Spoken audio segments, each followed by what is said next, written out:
Councilmember Sabrina Combs. Here. Councilmember Steve Carrington. Here. Councilmember Richard Best. Councilmember Julie Berberick. Here. Deputy Mayor Linda Combs.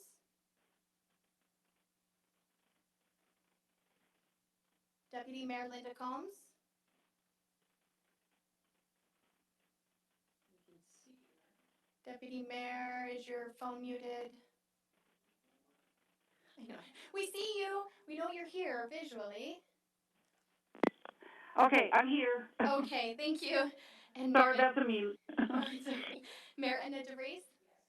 Okay, we have 6 members present. Councilmember Richard Best has not joined us yet. I have not received any communication as to him being absent. So as we've done in other meetings, give him some time to call in. And we do have our city attorney through our teleconference. He is here, and we know who's here physically present. Do we have, Mike, we good on sound so far? Okay, so I think we are good to go for all of our technical details. I'm sorry, my mic went off. You all stand for the Pledge of Allegiance, and since your mic is on, would you lead us in the pledge for this evening? Thank you, Madam Mayor. I pledge allegiance to the flag Of the United States of America to the republic and for which it public stands, for which one is down, nation, under God, indivisible, this liberty and peace justice and for all. justice for all. Okay, the next item on our agenda is the approval of the agenda. What is the wishes of the council? Madam Mayor, this is Sabrina. Move to approve. Madam Mayor, this is Councilwoman Valerius. I would second that. Okay, thank you. The motion before you is to approve the agenda. Is there any questions, comments, or amendments to the motion? Okay, Madam Clerk, if you would take the roll for the vote. Thank you, Madam Mayor. Councilmember Jill Valerius. Yes. Councilmember Sabrina Combs. Yes. Councilmember Steve Carrington. Yes. Councilmember Julie Berberick. Yes. Deputy Mayor Linda Combs. Yes. Mayor Edna DeVries. Yes. 6 yes. The motion has passed and our agenda has been approved. The next item on our agenda is audience participation. Anyone that would like to address the council as an individual, 3 minutes. If you're representing a group, 5 minutes. And we do have someone that's walked up to do audience participation.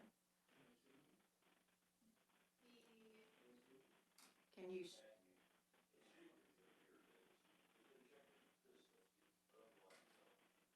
Yeah. Okay, sure, yeah. Okay. All righty. Go ahead, sir. My name is Eugene Carl Haberman, Alaska resident for over 43 years, resident in Anchorage for approximately 20, and currently a resident in Matsu Valley. I follow the public process. When the public process is done appropriately, decision made by the governing body is more like the public interest.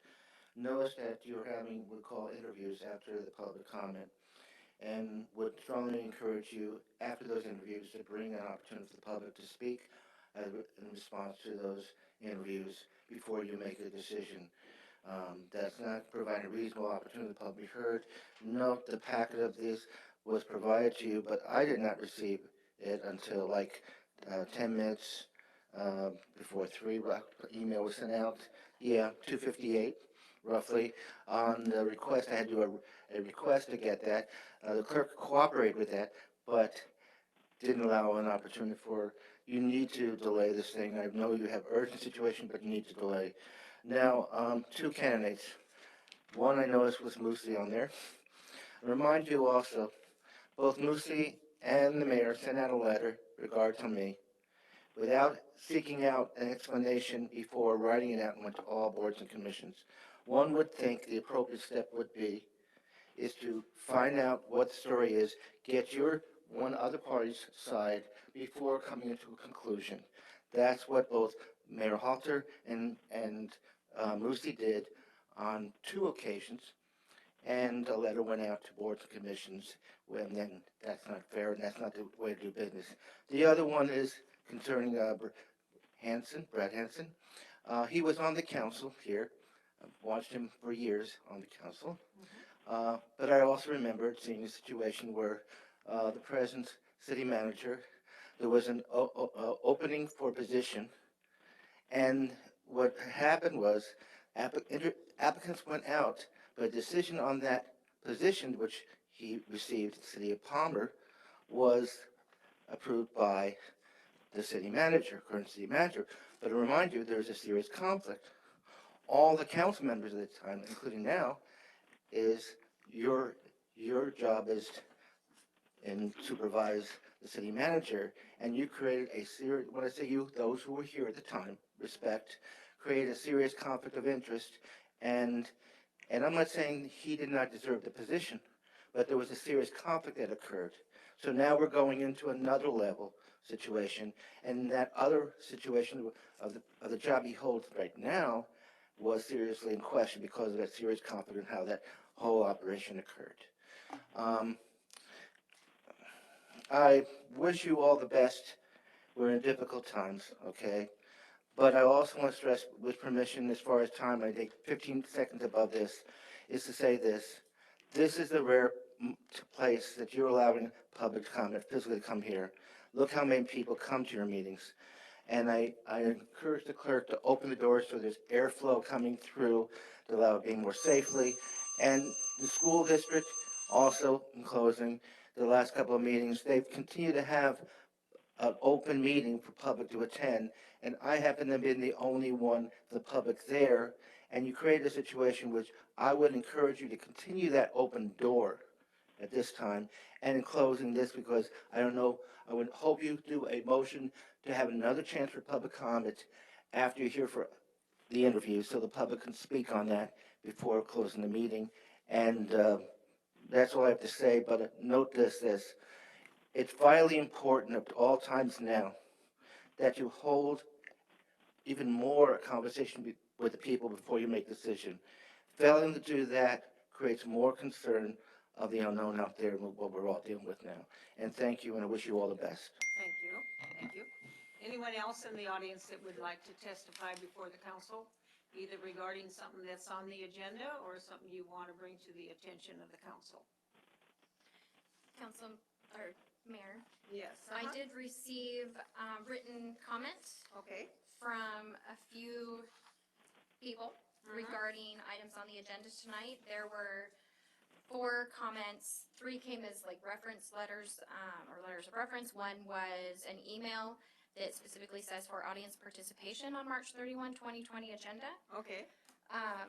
The council can choose to have these read into the record right now or entered into the record as an item placed on the table.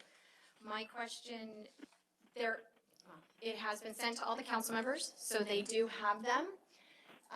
It has been put in the back of the room with copies for anyone who is present, able to receive those. What is the wish of the council yourself, Mayor? How would you like me to handle these? Read them into the record or have them as an item placed on the table? What is the council's wishes? Are you okay about them being made available to the public and put into the record, or do you want them to be verbally read into the record? Madam Mayor, Yes, go ahead. this is Councilwoman Combs. I think it's fine to have them just be available to the public. They're pretty long, and we all hopefully had a chance to read them. Is there any other, we don't see Councilman Carrington, we just see his name and his iPad. Anyway, so is there any other comments? Is the rest of the council fine with that? Or would they like to have a different method? Okay. Seeing or hearing. Mayor, this is Councilman Carrington. That sounds fine.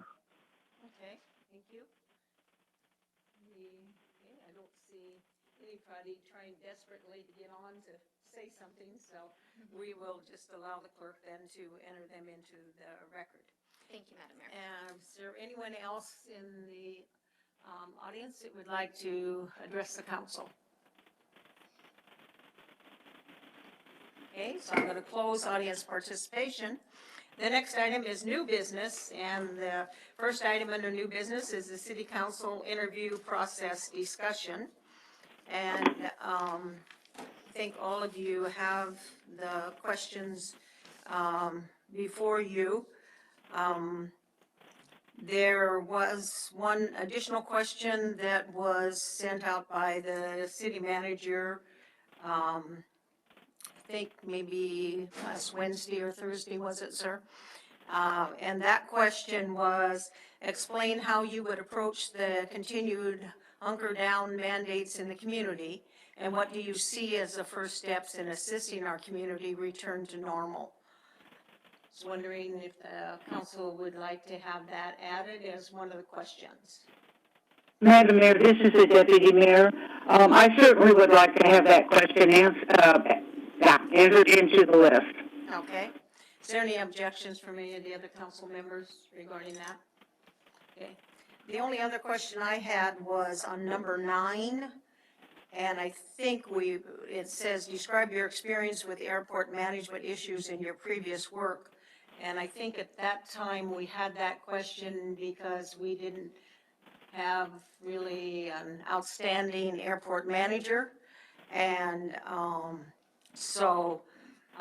I guess as far as I'm concerned, that's not a question that's pertinent at this time. Does anybody feel differently? So is it okay to remove 9?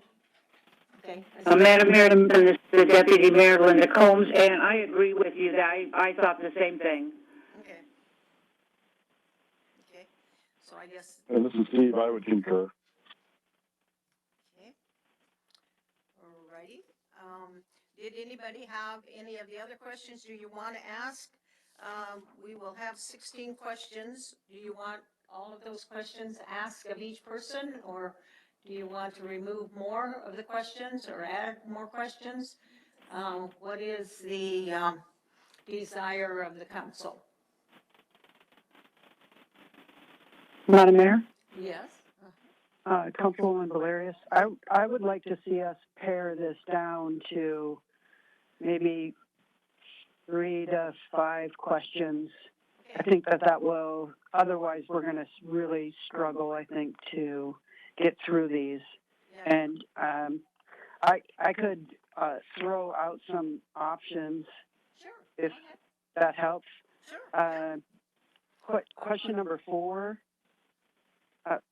I really like question 8. You like question 4? Yeah, Yeah. So I we like- want to leave that one.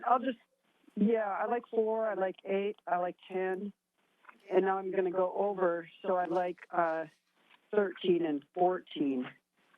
But I agree with you, I do like the other question about our hunker down in our current situation. 2, 4, 5, 6. I would have 6 questions then. Is that, That's what I have, and I just want to throw something out there so that we have something to start with. Thank you so much. yeah. Madam Mayor, Yes, go ahead, Councilwoman Combs, I would agree. I think it's going to be pretty tough to get through 16 questions. Also, just looking at questions 1 to a lot of the other ones, they're kind of answered in those letters that each of the candidates wrote to us. So I don't feel like we really need to, like the project thing, they gave us an example for question 11. Question 13 was answered on their resumes. Questions 1 and 2 were as well. So I'm fine with those questions that Dr. Valerius gave. The only thing about question 1, I guess, I would like to be able to say, welcome, thank you for your interest in our city manager position. And then if number 4 is going to be the first question, then I would just go into that. But I would make those opening comments. Is that still acceptable to everybody? Okay. Does anybody want to add back any questions or remove any of the 6 questions that are before you?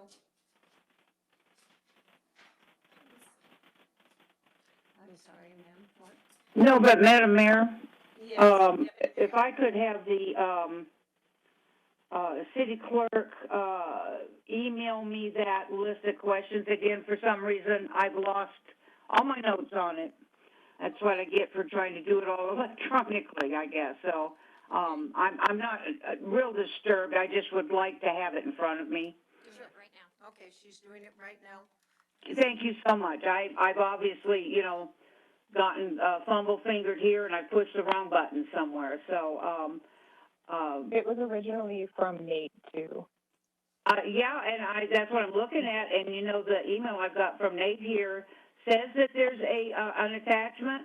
There's no attachment. So, at least not that I'm seeing. So, again, it's just my fingers, so if you could do that, I would really appreciate it. I've attached it, Madam Mayor, may I, I'm sorry. Yes, go Yeah, ahead. thank you. I just sent it to the council members and Attorney Mike Gaddy. It is the one that I started marking, so I've highlighted the 5 that were mentioned by Councilmember Valerius. Number 9 that talked about the airport was removed, but that number 9 is still in there so that I knew what reference points when Councilmember Valerius said number 10, I like that one. But I did not include in what your list is the added question. I wasn't able to open the document that fast. So that very first one that you spoke of, I didn't catch that one. Okay, thank you so much. I'm sorry. The economic The one from the city manager? That's correct, yes. Okay. If you, I can just. Madam Mayor? Yeah, just a minute, please. Okay. All right. Yes, go ahead, Councilwoman. Thank you. And I noted that she said 6 questions plus the supplemental. Maybe I heard incorrectly, but may I verify what I heard? Sure. I had 4, 8, 10, 13, 14, and 16. Did I write? I didn't hear 16, but let me ask. Not 16. Okay, my mistake. Thank you. Okay, all right. So, I'm sorry, sir. So we have 4, 8, 10, 13, and 14, and then the hunker down one, and the clerk is typing that now, so she'll be mailing that to you if you can't pull up that email from the city manager. I wasn't able to either. I could remember that he sent us one, so I caught him tonight before the meeting started, and he got me a copy of it, so, because I thought it was a good question, so anyway, the clerk is, pardon? I put it in as the new 9. As a new 9? I'll send it right now. Okay. So I'll just ask it then in between 8 and 10. Okay. And so in the, when we figure out all the questions, I'm more than happy I can print this off really fast with only the ones, or with the ones that are yellow highlighted for you so you can hone in on them very quickly. Okay. So I am sending this back right now and including HR Sure. Director Oh, Kimberly Green. absolutely. I forgot Yeah, to include her, so she has those things too. of course. Yes. And we probably should make a couple of copies to put over here, so in case somebody comes in, Perfect. yeah, that would come in to the council chambers, so they would be able to follow us along. Yes, this is the latest that I have here, and okay, version 3 on its way. Okay. And so give us a couple of minutes, please. The clerk will print out some of those, so I'll have a new print, and we'll also have some over there for the public. We still have a member of the public present in our council chambers. Madam Mayor, are we done with identifying which questions we want? Is there any additional questions, or anybody want to remove some questions? Because we did not add 16 in there. We did not, no, 16 is not asked. Okay.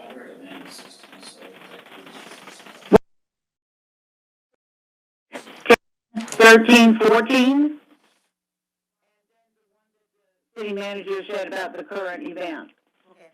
The city manager, I'm going to recognize the city manager. Go ahead, sir. I'd recommend that you keep 16.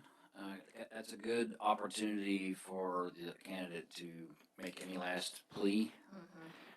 But also, when you say 16s, we're limited time. do you have anything else to add? I mean, you don't have to ask the question, but it's always, it's good to add that, do you have anything to add at the end? Because they may have some wild skill that we don't not know about that we might want to hear about.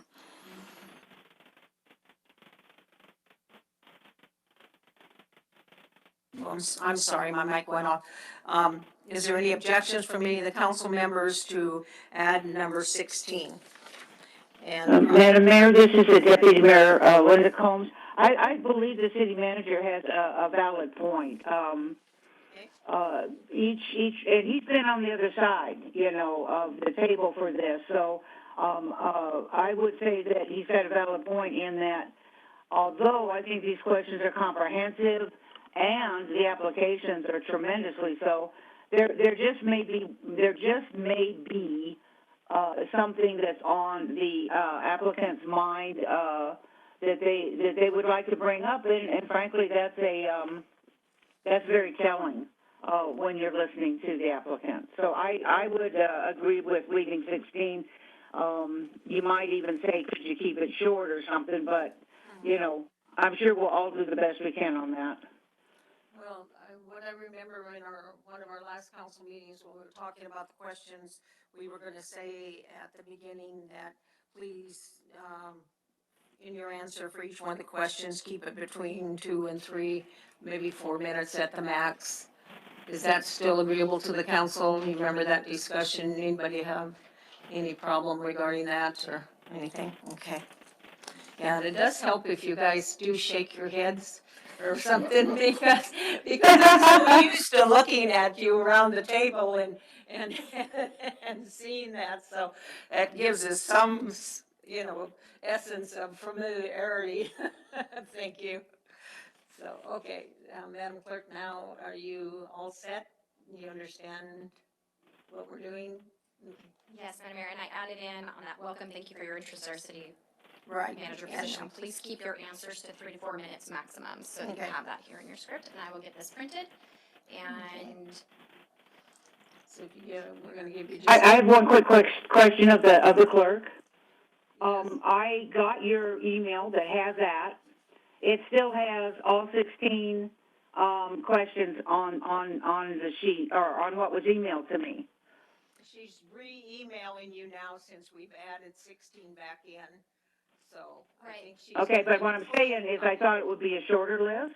so what you received was the, yes, it did include all of them. Yellow highlighted were the ones that we were deciding to keep, because it was still kind of in a, No, I'm not seeing any highlighting or anything that would, you know, definitely say, you know, question 4, for example. okay, no highlighting was on yours. Well, I will redo this with no highlighting. It's only one. You'll see 7 questions. Okay. Okay, so let me get this printed out here. Mayor has it. You guys can move forward as I email, if that's okay. Sure. Thank you. And Madam Mayor, I just have one quick question. Uh-huh. This is Councilwoman Combs. Is Kimberly going to be on the Zoom, or is she in the room? She is not in the room, is she? She's Madam Mayor, she's listening in, Okay, and I got text messages to have her prep the candidates that come in, and if there's a technical question, she will then dial in. okay. All righty. I do have a procedural question. Okay, let me just ask Councilwoman Combs if did you hear the city manager's reply? Yeah, okay, good. I did. All right. Thank you very much. All right, go ahead, sir.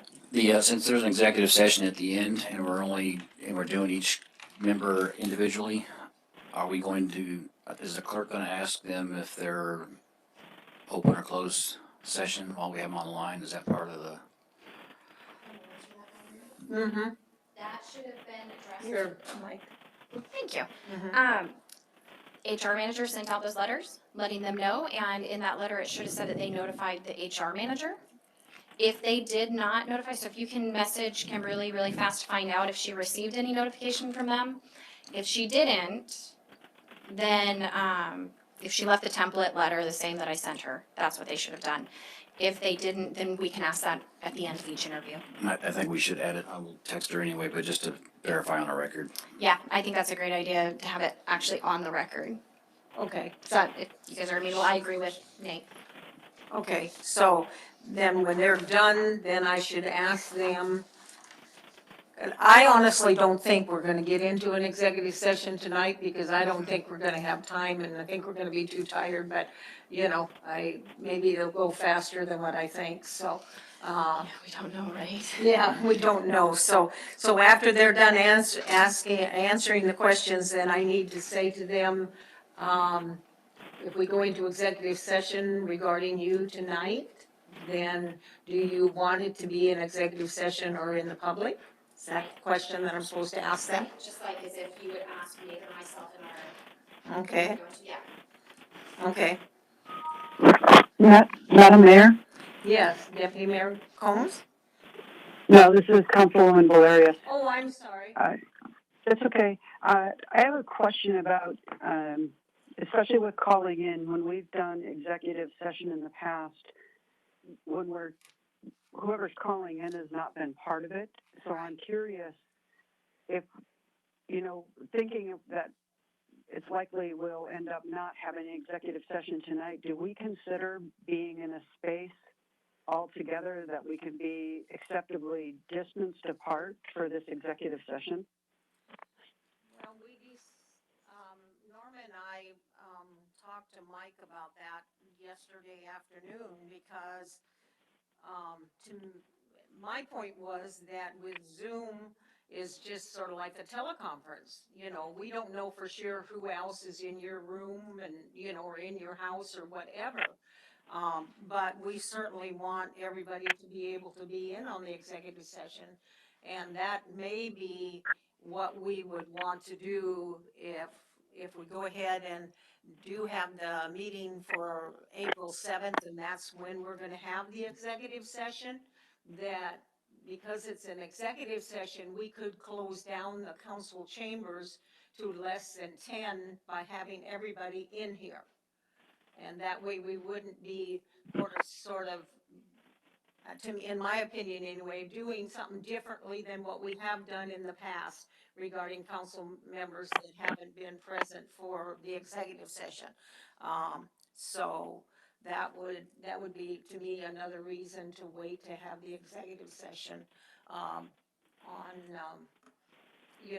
April 7th. And then plus, I don't know if you as a council, one of the other questions I wanted to ask you on this number one that we're on, at the end of when we're done doing the interviews of all of these, if there are additional people, candidates that anybody wanted to interview, because these were the 5 and there was some discussion about interviewing other candidates, Also, the question was asked regarding the HR person, if we could interview the 2 candidates that didn't have degrees, bachelor's degrees, without interviewing all of the remaining 6 candidates that had the degree. And when I asked Mike that question yesterday afternoon, he had not had a chance to talk to HR, so they did not have a legal decision for me regarding that, because I don't want to jeopardize our whole process, but yet there still may be people that, when we're done with all of these 5, some of you may say, okay, there's another candidate I want to interview. And so, so those are some of the other things I think we need to talk about. And of course, we don't need to talk about the candidate till at the end. And hopefully by that time, Mike and HR will have a legal recommendation for us to how we need to proceed. Yeah, Madam Mayor? Yes?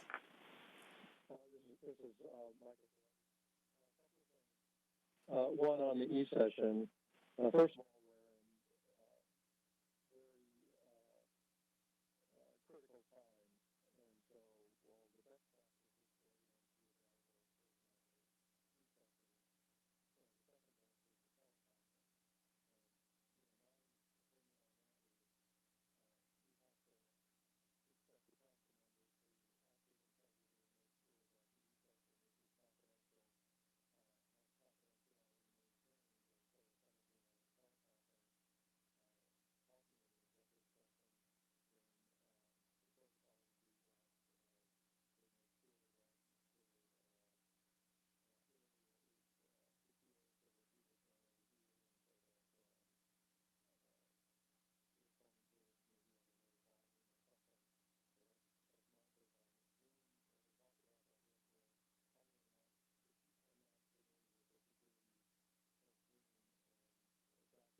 the fairness of the process. And I think that's very important to do. So I concur with the advice that HR had given the council at the last meeting regarding interviewing all the candidates. And I don't want to speak directly for HR. They're there and can tune in if necessary. But the other thing would be, if you were to do that, you would go out and re-advertise, assuming you didn't select someone this evening. So those are both my take on the couple of questions that you had raised in your commentary about the process and the question about the HR issue. So if anyone has a question, I'll try to answer it. Thanks. Okay, alrighty, was the council able to hear our attorney okay? And any of you have further questions regarding the decisions that he's given us? Madam Mayor, Yes. Councilman Valerius, I think when we talk about the security with Zoom, I actually, in fact, use this as a HIPAA compliant tool to do telemedicine visits. So when you have to enter, I mean, somebody would have to get basically our password to get into Zoom, into this specific, meeting. So I think Zoom is pretty secure. Any other comments? We have a password too to get into the teleconference, though, don't we? Also, when people call in. Yes, that's Yeah. correct. It does have to have a participant code. Okay. Any further questions? Madam Mayor? Yes, Councilman Carrington, is that you? Yes, this is Steve Carrington.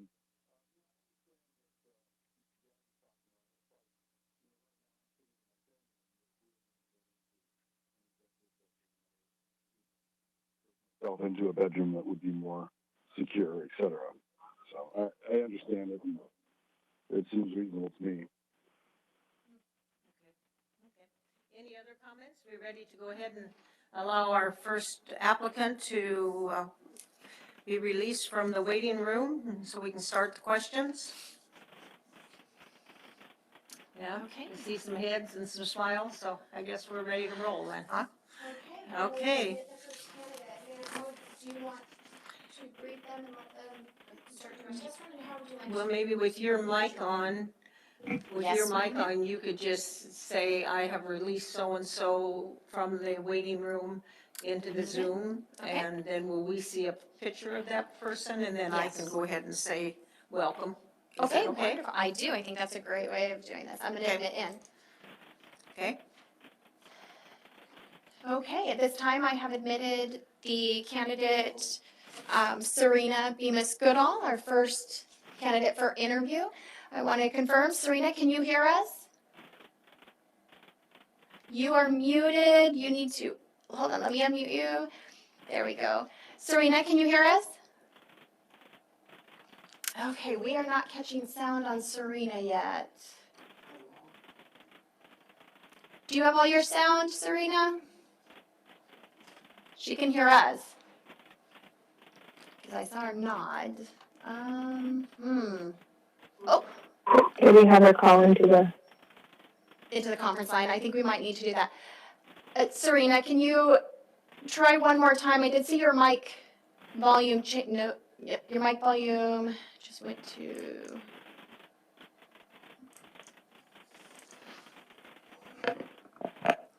Hello? Is that working now? Now we're working. Still not? That's right. Okay, so the radio free mic, you have sound for her? I think we're good to go then, Madam Mayor. Thank you very much. okay, thank you. Good evening, welcome. Thank you for your interest in our city manager position. And we have a number of questions. We would like, if all possible, for you to keep your answers to 3 or 4 minutes. One of the questions towards the end might take a little bit longer than that. So anyway, our first question is, describe your management style in supervising department directors and delegating responsibilities to them. Okay, hold on. We got muted again. I see your lips moving, but I'm not sure. How about now? Oh, yep, I hear you. Okay. This is Did- our first time, so please. Yeah, it's the first time for us to use Zoom, so, anyway, did you hear the question? Mine's working. We hear you. We do. We do hear you now. Uh-huh. Did you hear the? Can't hear you. Oh. Oh, wait, hold on. Where's the mouse? I think it might be best just to have her call in. Can you? Well, now I can hear you. Okay, all righty. Well, welcome. Thank you for your interest in applying for our city manager position. We have a number of questions we'd like to ask you this evening, and we'd ask you to keep your answers to 3 or 4 minutes. The first question is, describe your management style in supervising department directors and delegating responsibilities to them. Management style, I like to get the job done. I'm a very picky person, I'm afraid, but I think there's always a good way that you can do it, and be productive, and yet be firm on your timeline. I've worked with many department heads, never had an issue with anybody. I'm very much so a people person, so I think once you get yourself out there and actually have a good working relationship with your department heads, makes it much easier. Okay. The next question is, what do you see the role of city government in keeping the cost of government down while providing essential services to our citizens? It's huge. It's huge. You have to know what your budget is. You have to know, be able to do certain projects. I think, having a 5 or a 10-year plan so that some of your bigger projects, you can divide up. So you can keep a good close eye on your work and what needs to be done so that it doesn't overburden the taxpayers. Okay. Explain how you would approach the continued hunker down mandates in the community, and what do you see as the first steps in assisting our community to return to normal? And I'm sorry, it cut out a little bit when you Okay. were first reading the first part. Okay. Explain how you would approach the continued hunker down mandates in the community, and what do you see as the first steps in assisting our community return to normal? It's hard to be able to keep a calm demeanor in certain situations, but that's what you really have to do is try to show them that everything is being handled and that your door is always open, your phone is always there so that they can give you a call. It's just reassuring them that everything is going to be good. Okay, thank you. Describe keep citizens informed of governmental matters, and how would you make sure citizens' views and concerns are properly received and addressed? I have an open door policy. No matter what I'm doing, the door is always open so people can always come in and talk to me about any issue that they feel that they're concerned with. As far as getting the word out and whatnot, having your website up to date so that you can actually put it out there in a way that anybody can click on and get any answer that they want. So having your website up to date is very important. Any local marquees or billboards or anything like that, when you have particular items that are hot ticket items, very important to get that out there because not everybody has that type of time. We had actual radio station where we would do a little snippet, 15 minutes in the morning so that the hot ticket items they knew that they were still being addressed. Okay, thank you. The next one is describe your previous experience working with state and federal legislators to acquire funding for key municipal projects. We actually had brownfield project that we had to get finished. So that was a federal grant for that. We ended up with DEP, EPA, state and whatnot to come in for testing, to make sure that everything was still done environmentally safe with this particular project. As far as I know, the testing and whatnot, there still is an ongoing, only because we had also closed a landfill, and because of the new PFOS, PFAS that they have testing now, that's an ongoing project. Okay, thank you. The next question is, you have devised a plan for a city project after many weeks of research and verification. This project would save the taxpayers a significant amount of money and could enhance the community.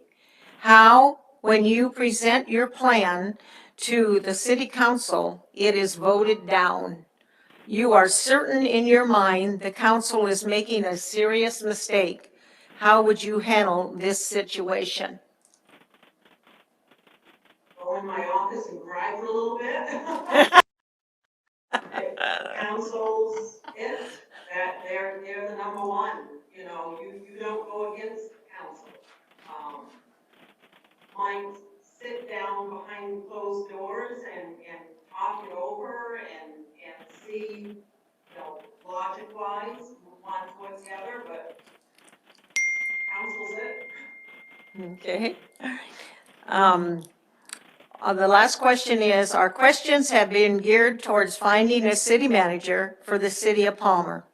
Although we tried to address many aspects of this position, you may have experience, skills, or abilities that were not addressed in our interview questions. Is there anything about you that you feel is pertinent to this position that we have not asked and that you would like to share with us, or do you have any questions for us?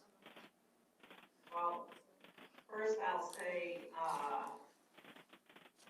I'm well-rounded in many ways.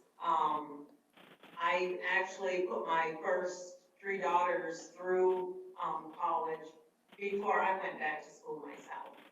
So I was a late bloomer bit, but working in not only, you know, the governmental field that I've held for almost 8 years.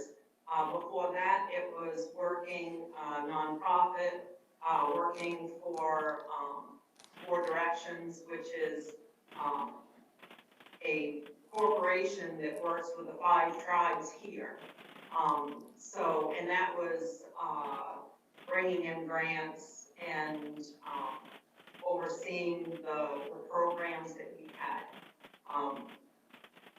I'm very much so a people person. I like to be able to help individuals what I can.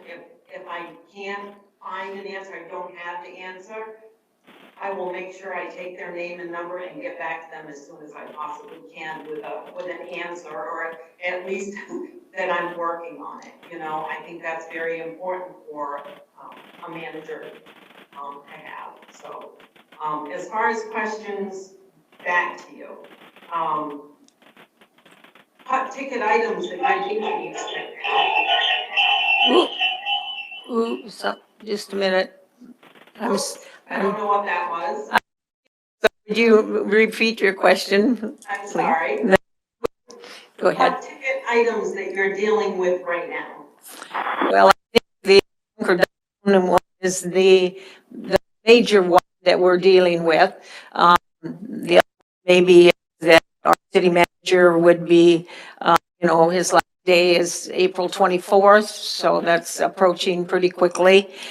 We do have excellent directors that probably could maybe fill in the gap, but that is one.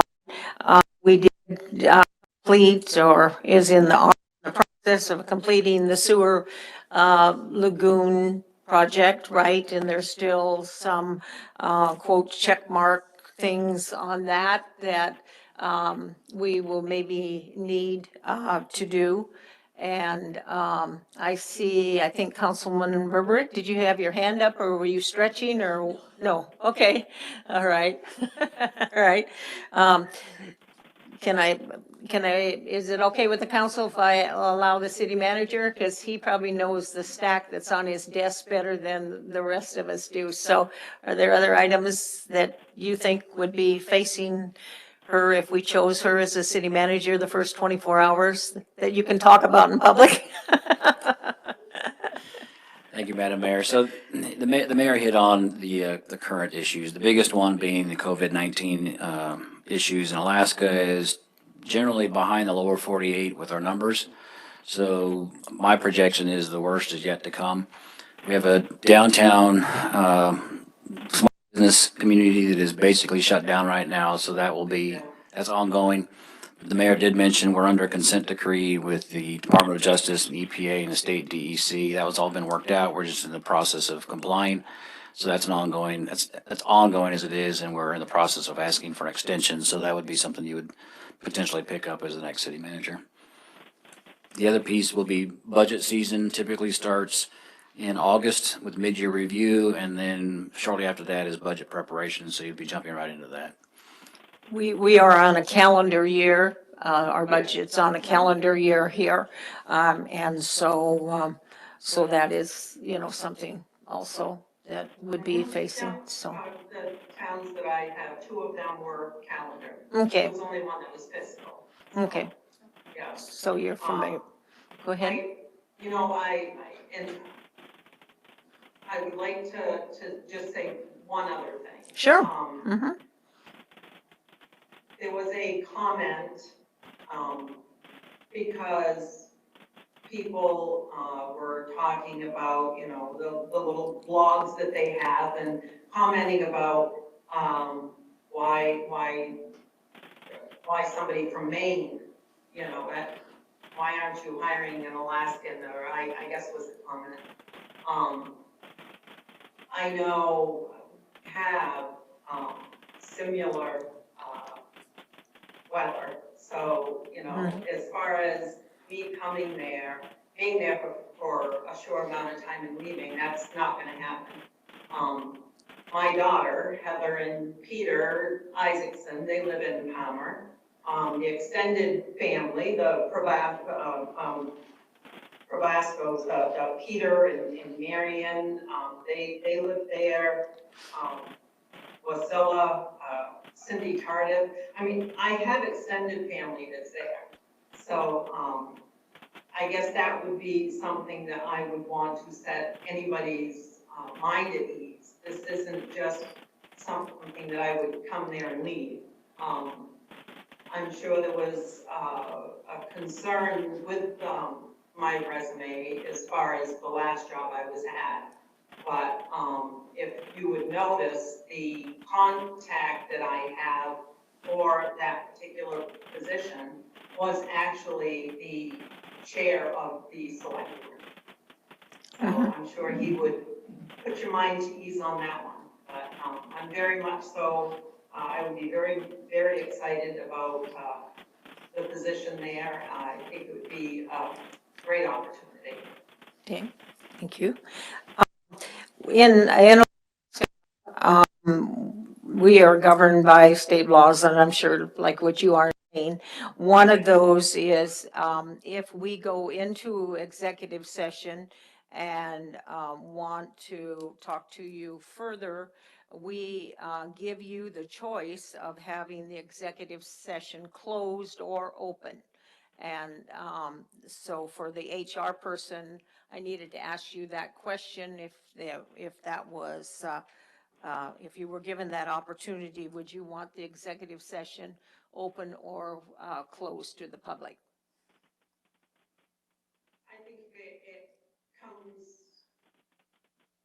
down to the council wanting specifics, I would just as soon have that be a closed session. Okay, all right, no problem. And no judgment on our part, one way or the other, so, anyway. All righty, I think, any last parting, words you'd like to say or anything like that? Just Nope. excited to see the outcome, and April's tomorrow. It so is, yes. Very short window. Yes, you're right. Yeah, that is for sure. Well, again, thank you for your interest in Palmer, and it sounds like even if you're not chosen, you have extended family here, and some of the people you noted are close friends of mine. So if you get up, please at least stop in and say hello, okay? Absolutely. Thank you so you. much. Good night. Have a good night. Okay, so do we have the next candidate? It seems like we're moving, because we've cut down the questions to less than half of what we had planned. We're moving much quicker, so does HR need to talk to any of them to be sure they're going to be on schedule? She's got that taken care of? Okay, excellent, excellent. Okay, who do we need to mute? Who do we need to mute? Mute. I don't know. We do have the next candidate sitting in the waiting area, so Okay, we can enter Okay, in if we'd like. Council, are you ready for the next candidate? Okay, yep, I see Okay. lots of thumbs up already. Go through same ahead. kind of process. Yeah, go ahead. Okay, at this time, I have brought in candidate John Ardow. He is now out of the waiting room. John, your thing says Jack. John, can you hear us?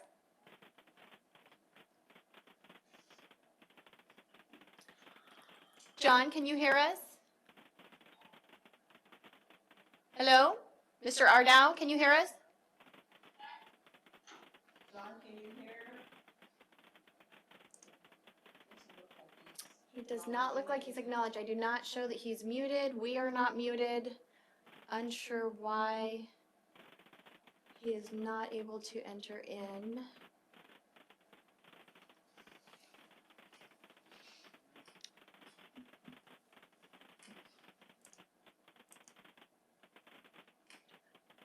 It shows he's not muted in everything I see as to mute or not mute.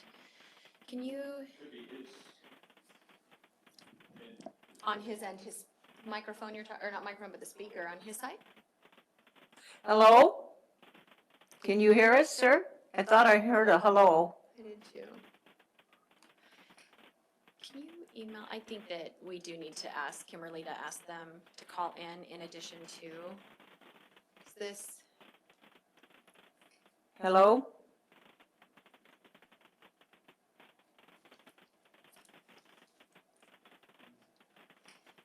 He must be able to see all of us, right? So he knows that we're here, right?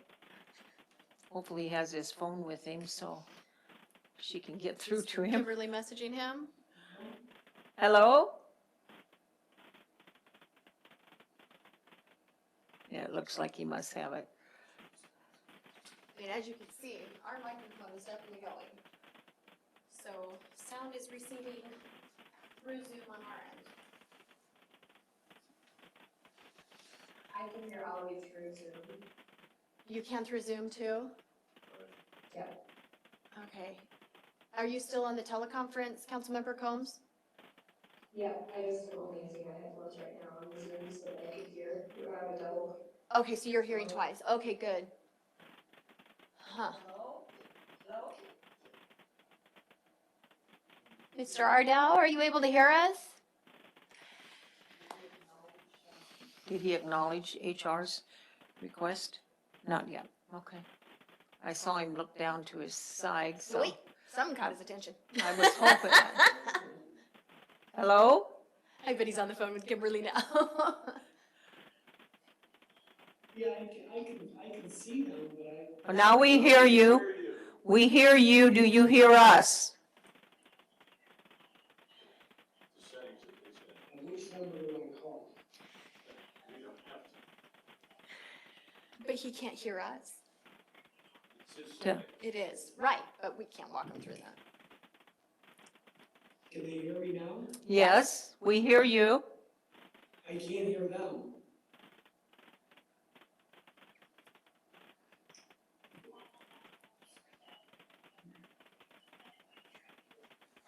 Oh, 720, I see that, I see.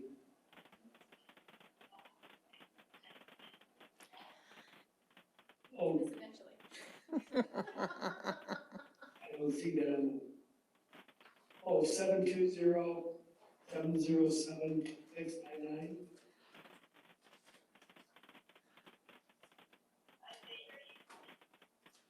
That's out of Denver, I don't know which one to use.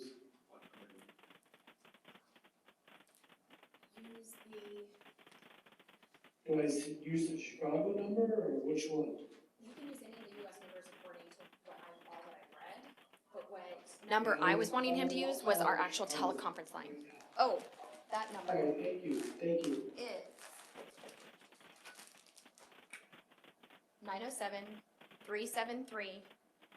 907-373-2663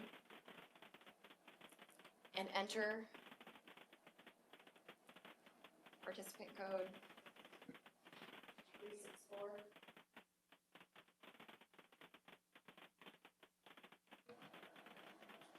Deputy Mayor, Welcome to Zoom. Enter your meeting ID followed by pound. Deputy Mayor Combs, are you on with us? I don't see your picture.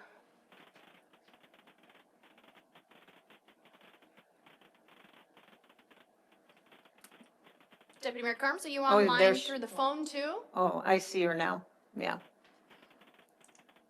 Why do they keep disconnecting? But they all still should be. Okay, this is. Hello? Can you hear us, John? Okay, good. Alrighty. Well, thank you for your patience. This is the first evening that we have used Zoom, and so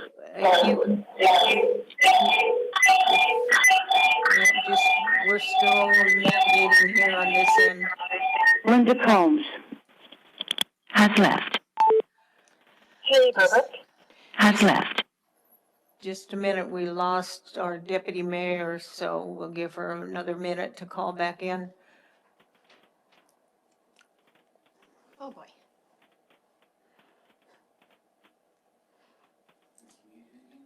Okay. Mr. Ardell, can you hear us now? Okay, great, thank you. Good. I muted, we were getting some pretty bad feedback. This is the city clerk, Norma Alley. We were getting some bad feedback, so I muted everyone. I'm sorry if you didn't hear us, and I didn't let you know before I did that. We have clear feedback. We have no feedback at this point, so we should be good to go.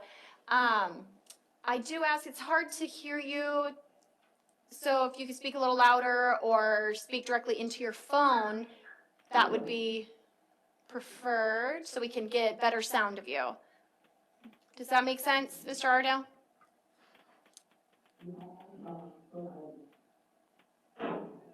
Okay, can you hear us clearly? That's Okay, perfect. all right, good. To you too? Well, Okay, welcome. Thank you for your patience, and thank you for your interest in our city manager position. We have a number of questions that we're going to ask you. Julie Burbach. We have a number of questions we're going to ask you, and we would like you to keep your answers to 3 or 4 minutes maximum. There is one question. If you need additional time, we're not going to be too stringent on it. Our first question is, describe your management style and supervising department directors and delegating responsibilities to them. My management style has always been to be honest and transparent.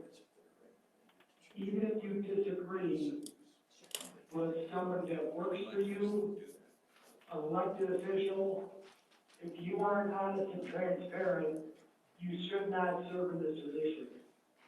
Even if you disagree with somebody, you've got to be honest. Because if you aren't honest and not transparent, have I lied before? Absolutely, I've lied before. But by the same token, you've got to be honest and transparent with everybody. I don't care if somebody's working for you, working with you, or higher up above, such as you guys being elected officials. That is most important. Okay, thank you. What do you see as the role of city government in keeping the cost of government down while providing essential services to our citizens? Well, I think the biggest thing in any city, town, village across the United States of America, I think the biggest thing is to try to increase revenue and decrease expenses. It's very easy to say, like I just said, it's very difficult to do. However, what I would do is reach out to all you elected officials, and if approved, I would want to reach out and I would want to have a community meeting to hear what the community members had to say, what they think would be best for Palmer to best decrease its expenses and increase its revenue. Because I think the more you listen to other people's thoughts, the more thoughts that myself and you come up with. So I think that's very, very important. Okay. The next question is, explain how you would approach the continued hunker down mandates in the community, and what do you see as the first steps in assisting our community to return to normal? Well, the first thing I would do is I would reach out and I would talk to every elected official that's there, such as yourself and everyone else, individually. I would want to hear your thoughts on what could be done to best serve Palmer in the best possible way. And I would reach out to department heads, staff members, and I would want to hear all their thoughts about what could be done to best improve Palmer in the best possible way. And I would also, if approved by you, the elected official, I would also reach out to borough managers, state officials, and federal officials, each and every one of them, to find out what we can do to promote Palmer in the best possible way, if approved by you. I would not do it if not approved by you. Okay. Describe how you would keep citizens well informed about governmental matters and how you would make sure citizens' views and concerns are properly received and addressed. What I would do is that for governmental matters, I would sit down again with the department heads and, if necessary, the employees, to talk about exactly what you just said. Okay. And if I did not know how to manage a certain governmental issue, I would meet or get on the phone immediately with another elected official, another city borough manager, and ask him or her that very question. And I would find it out within 2 minutes and 28 seconds to find out what to do. You know, that's just who I am. Because I don't want to sit and not get something done. I'm more engaged in wanting to get something done in the best possible way, specifically for your great community. Okay, thank you. Describe your previous experience working with state and federal legislators to acquire funding for key municipal projects. Well, the best thing for any grant, as I've said before, is that you have to, with all due respect, a junior in high school in Palmer, Alaska, could write a grant. It's not writing the grant, it's being involved with the community and being interactive with other elected officials from the county, borough, state, and federal officials. If you don't stay in contact with them, you're not gonna get a grant. You have to interact with other elected officials higher up than yourself and myself to be able to make sure you can do a grant. If you don't, you're not gonna get one. That is most important. Okay. You have devised a plan for a city project after many weeks of research and verification. This project could save the taxpayers a significant amount of money and could enhance the community. However, when you present your plan to the city council, it is voted down. You are certain in your mind the council is making a serious mistake. How would you handle this situation? I want to handle the situation, I would sit down with every elected official, such as yourself, and I would talk to you individually, and then if approved, on that very issue, I would want to sit down as a group and tell my thoughts. I know that I am not Charles in charge, but by the same token, as I mentioned at the outset, being honest and transparent is the best.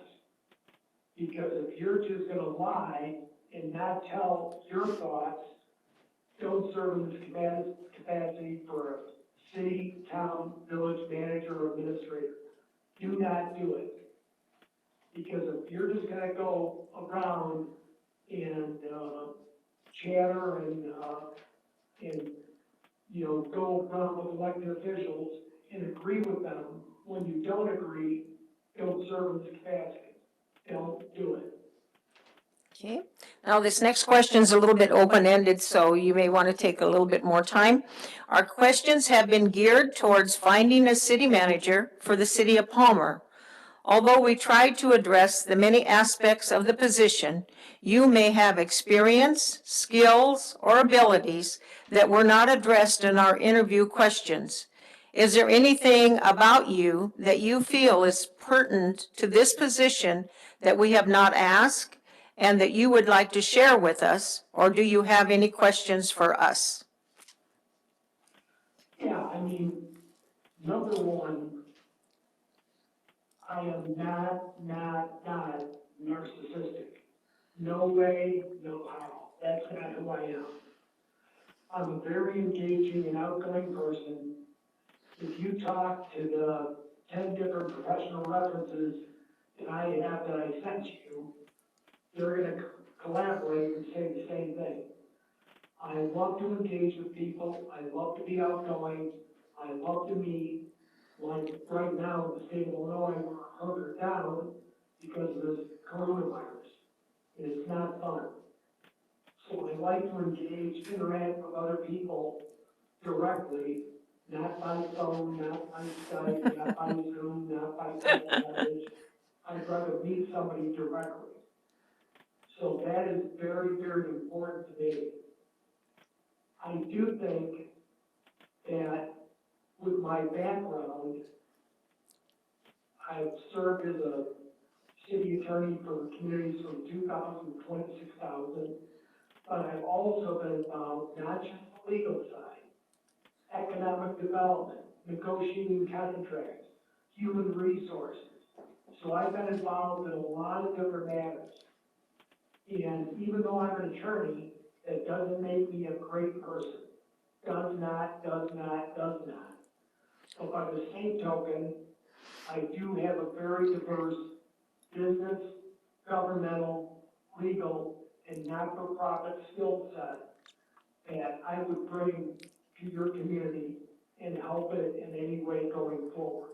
That's what I would do. Okay. One of the state laws that we're governed by If the council would decide they wanted to meet again with you in an executive session, you have the choice of whether you want that executive session open or closed.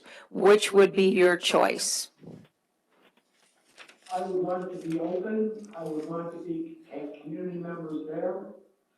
I would want, community members to assess what they thought of myself and bring those ideas up to you, the elected officials. I would not want it to be closed, because I do not think that would be the best way to do it. I think having community members and have them interact with you after myself or any other candidate talk to you, I think that's best. You know, a closed session, be secret squirrel, not a good idea. Okay, thank you, and thank you for your patience, and thank you for applying for the city manager position. Good night. Can I ask? Oh, go ahead. Oh, sure, I'm sorry, go ahead. Oh, no, I'm just curious. A couple things I want to bring up. Okay, Number one, I saw in your minutes and your notes that you hired somebody out of Anchorage, Alaska to do a very comprehensive community planning for Palmer, is that correct?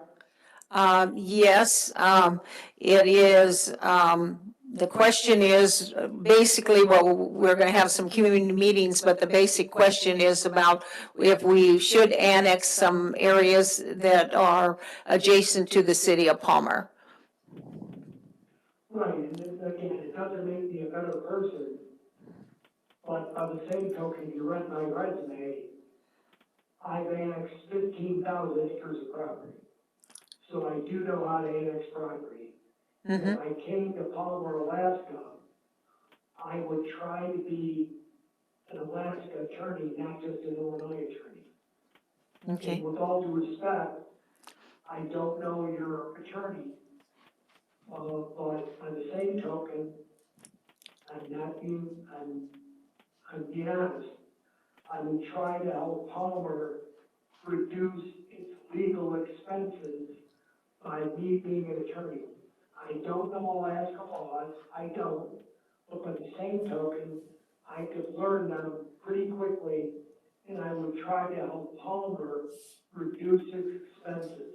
And you have nothing against your attorney whatsoever.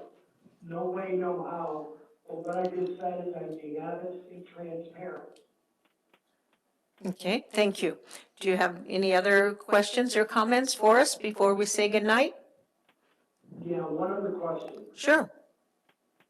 The next city manager of Palmer, if he or she had a grand slam or won a Super Bowl, what would they have done in the 6 months, 9 months, or a year to promote your community in the best possible way?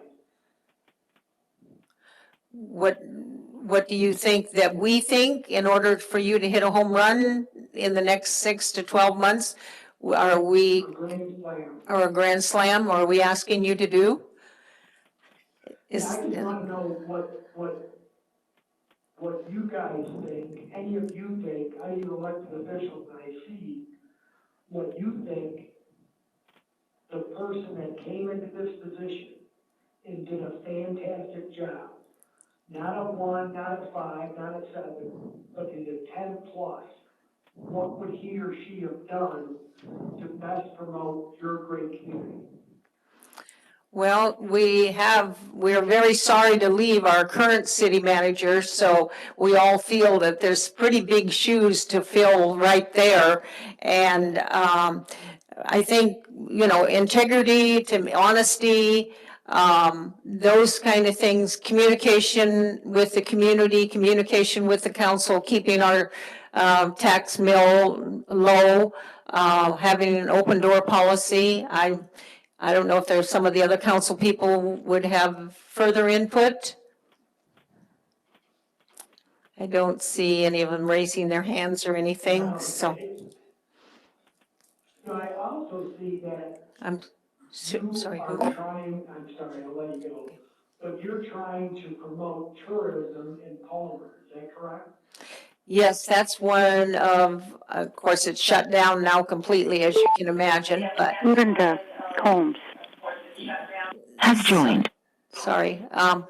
Yeah, so yes, tourism, in fact, we have the Matsu Borough Tourism Centered office right here in Palmer for the whole borough. And we have a bed tax that goes to them, and and we have a tourist center museum downtown that where in the past the tour buses have come in there, as well as local people.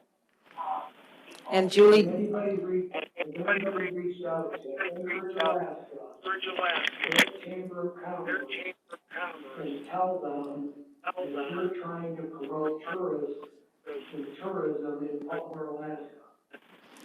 yes, I'm sure they're very well aware of us, yes. Mm-hmm. Well, that's great. That's a great thing. I really, because you're about, 25 minutes north of Anchorage, I think?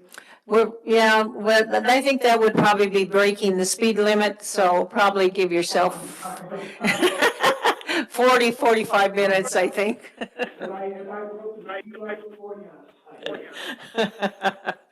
Yeah, we're about 40, 45 minutes from Anchorage, depending where in Anchorage you are going. Mm-hmm. Yeah. I thank you all for your time. I truly appreciate it, and if you have any other questions, let me know. But I gotta tell you, can I tell you guys one bad joke before I let you go? As long as it's clean. It's a clean joke. Okay. You ready for it? Sure. You know why a lifeguard, a firefighter, a paramedic, or a police officer never, ever, ever, ever saves a hippie who's drowning up the ocean or the biggest river near Palmer, Alaska? You know why? I don't know. Just way too far out there,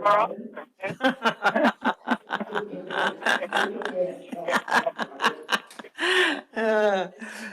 Oh, thank you. Go ahead. Thank you all for your time. I truly appreciate it. And if anybody has any other questions that they didn't think of tonight, they can call me, they can email me, and I'll certainly do my best to answer any questions that any of you elected officials have. All right. Thank you, sir. And thank you again for applying, and have a good evening for whatever's left of it. All right. Thank you. Thank you very much. Good night. So is George in the waiting room?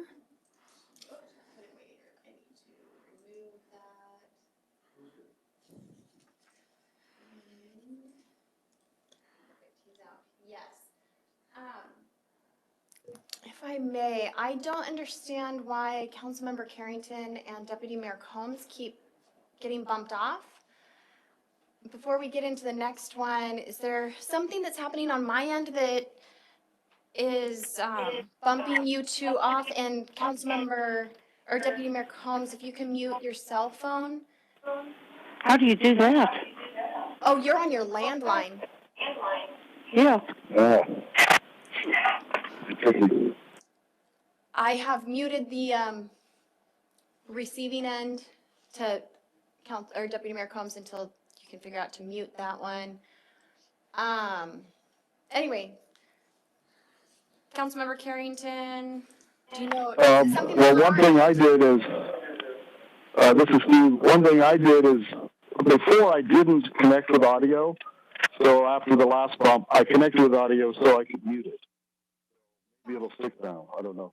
Yeah, because I noticed you haven't had a problem for a while. I bet you the audio. Okay, that might be good. And Madam Mayor, can we take just a 5-minute break for I'm sorry. the next one? Councilmember Carrington's asking for a 5-minute recess. Oh, sure. Okay. Is there any objection from the council members? Yes. Madam Mayor, a quick one before you break. Oh, that's Go the ahead. attorney. Mike, go ahead. The candidates, when you're telling them about the E-session, they don't need to be present inside the E-session. I just want to make that clear. You guys typically would go in there, Right. On your own. So, that was all I wanted to say. Thanks. Well, is there a better way you want me to phrase the question? I think that you could just say, the council may go into executive session to discuss your character and reputation. Would you like that that you may ask that be conducted in public? Let us know what you would prefer, or something like that. I think you're doing a fine job on it, Mayor. I just had a small point to bring up. Okay, all right, thank you. Any other comments before we go into a break? Our clock here. Madam Mayor, we're just I'm sorry, go ahead. staying on the line, right? We're just staying on the line and walking away and coming back. Yes. Mm-hmm. So we have 7:22 here. Do you want to go to 7:30 or do you want to go to 7:27? 7:30? Okay. All righty. We will reconvene at 7:30 then. Councilmember Valerius, we couldn't hear you because I think you have your phone muted, but Oh, we're on recess. I'm sorry, Councilwoman Valerius, did you have some input? She's good. Oh, okay. I'll read her nonverbals. As we're on break then, Madam Mayor, I will bring in, I know, right? She's like, I'll bring in the next candidate, which is Zuki, I believe is how you say it. Okay, so we can get our details of him getting on now as we're at break. He's admitting in, and we'll go from here. So is it John or Jack? George. Hello?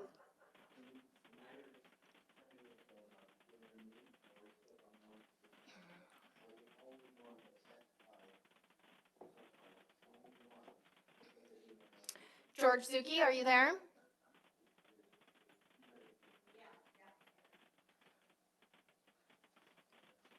I see his wall or ceiling or something.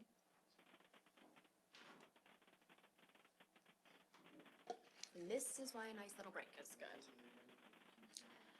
Might text.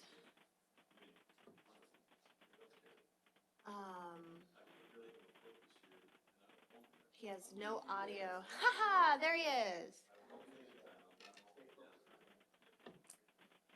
Hello, Mr. Zuki, are you there? Can you hear me?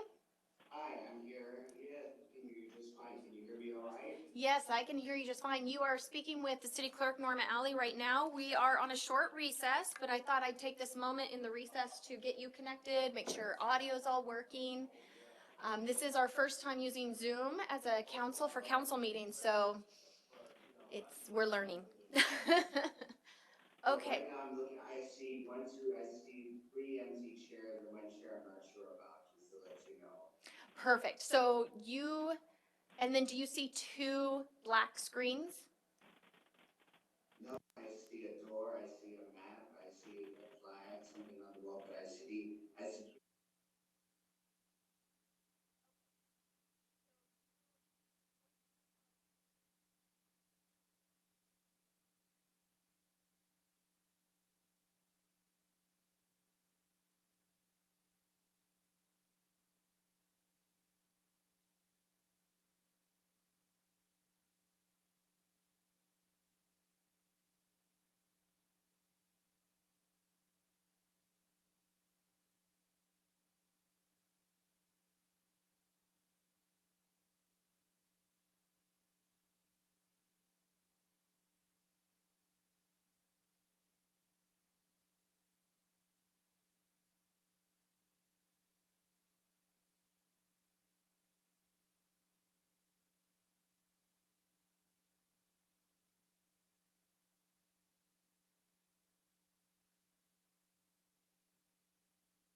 thumbs up.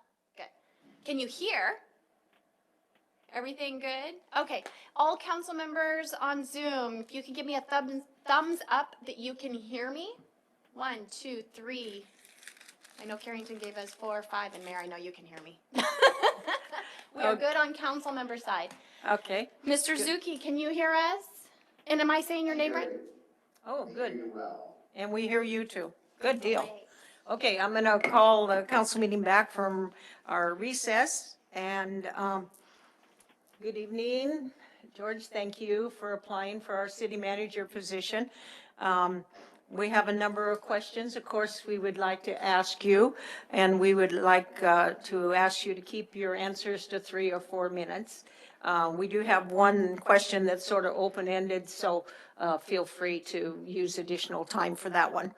The first question is, decide or describe your management style in supervising department directors and delegating responsibilities to them. I've had a great deal of experience managing people as well as offices and finances, et cetera. I managed an office as small as 200 people and as large as 60 plus other people. Both. Best example I can give you is when I was with the federal government, when I was with Maritime Administration, the federal government. I had 5 offices all under one roof with over 60 employees, and I ran that whole office. There were 6 people reported directly. In theory, only 6 reported directly to me, but it was a lot more than that because we had some vacancies. But managed that with no problem. I'll give you an example from that. When I took over that role, I was the first person in that role in over 2 years. The woman had retired from the role, and the man they hired to take her place ran out the door screaming in his second week, and for over 2 years there was just part-time management of that office. So when I arrived there around Thanksgiving in 2011, it was in pretty bad shape. There was no morale, there was no direction, there were lots of vacancies, and within a couple of months I got the department back running well again. I filled the key vacancies mostly from within, some from outside, and my style seemed to work. I got to know the people individually, got to know what they did. I put in cross-training because there had never been any of that. It was a situation if somebody had walked out the building and been hit by a bus, there was really no one who would have known what they did. And I made sure that there was cross-training so we wouldn't be in that situation if somebody had a medical emergency or whatever, that someone else could handle their work. And my style is a lot of integrity, transparency, open door. I'm always available when anyone's sane and relevant. And people like working with me. I've made lots of presentations over the years, and like working with people on all levels, both elected and appointed, and staff, and et cetera. Okay.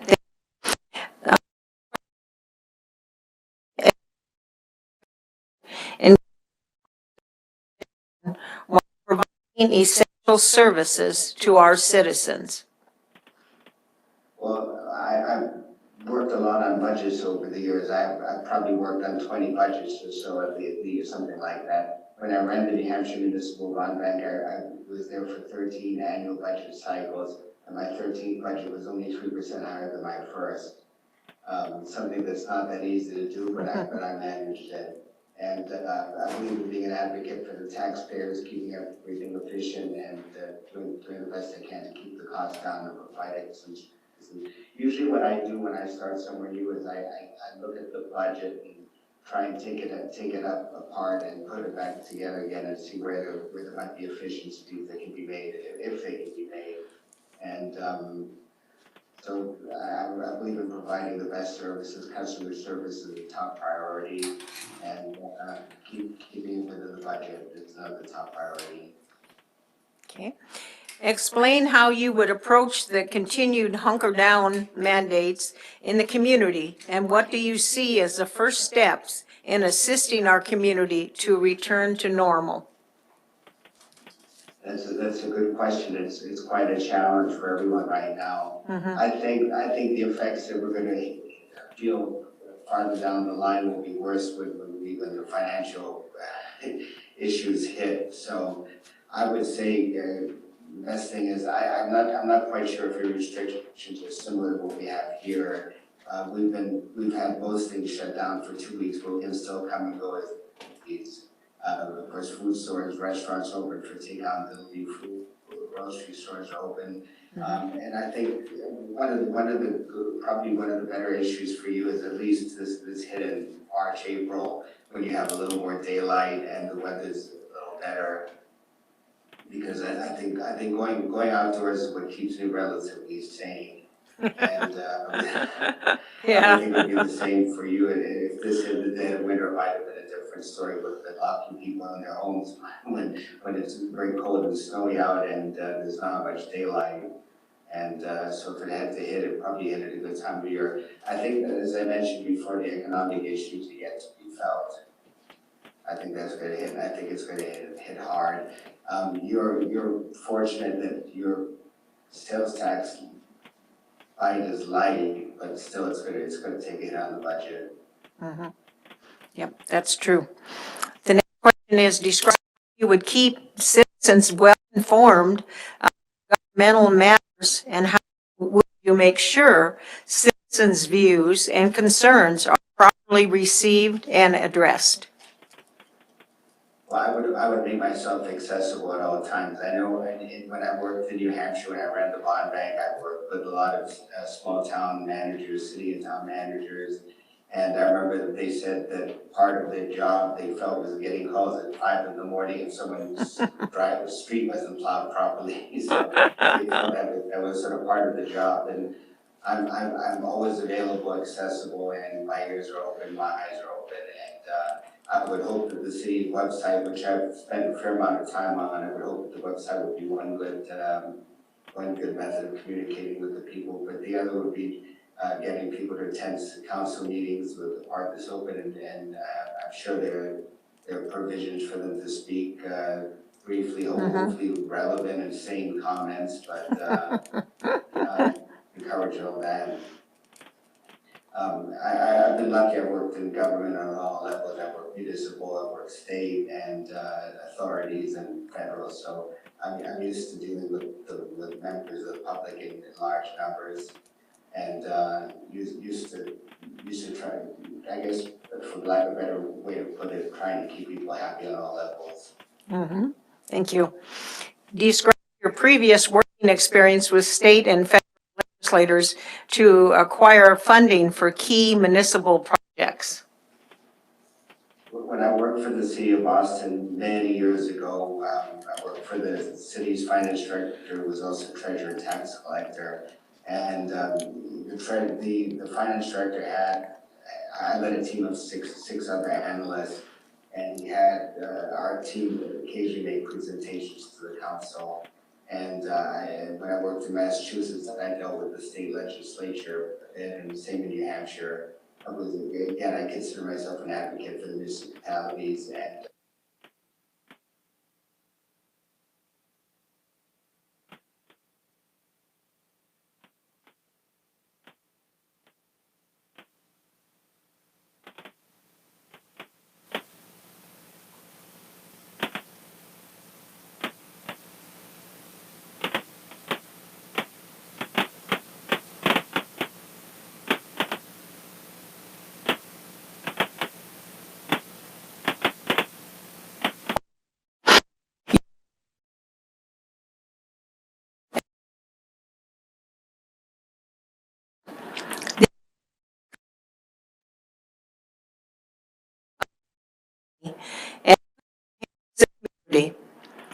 However, when you present your plan to the city council, it is voted down. You are certain in your mind the council is making a serious mistake. How would you handle this situation? I would communicate with the council members individually, and again, as a group, would try and get them to reconsider. Especially, I would try and present to them the cost benefit analysis, why this is a good thing for the taxpayers, and try and make them understand. Of course, their decision is the ultimate decision, I'd have to abide by, but I would do my best I guess, not take no for an answer, at least not at the beginning.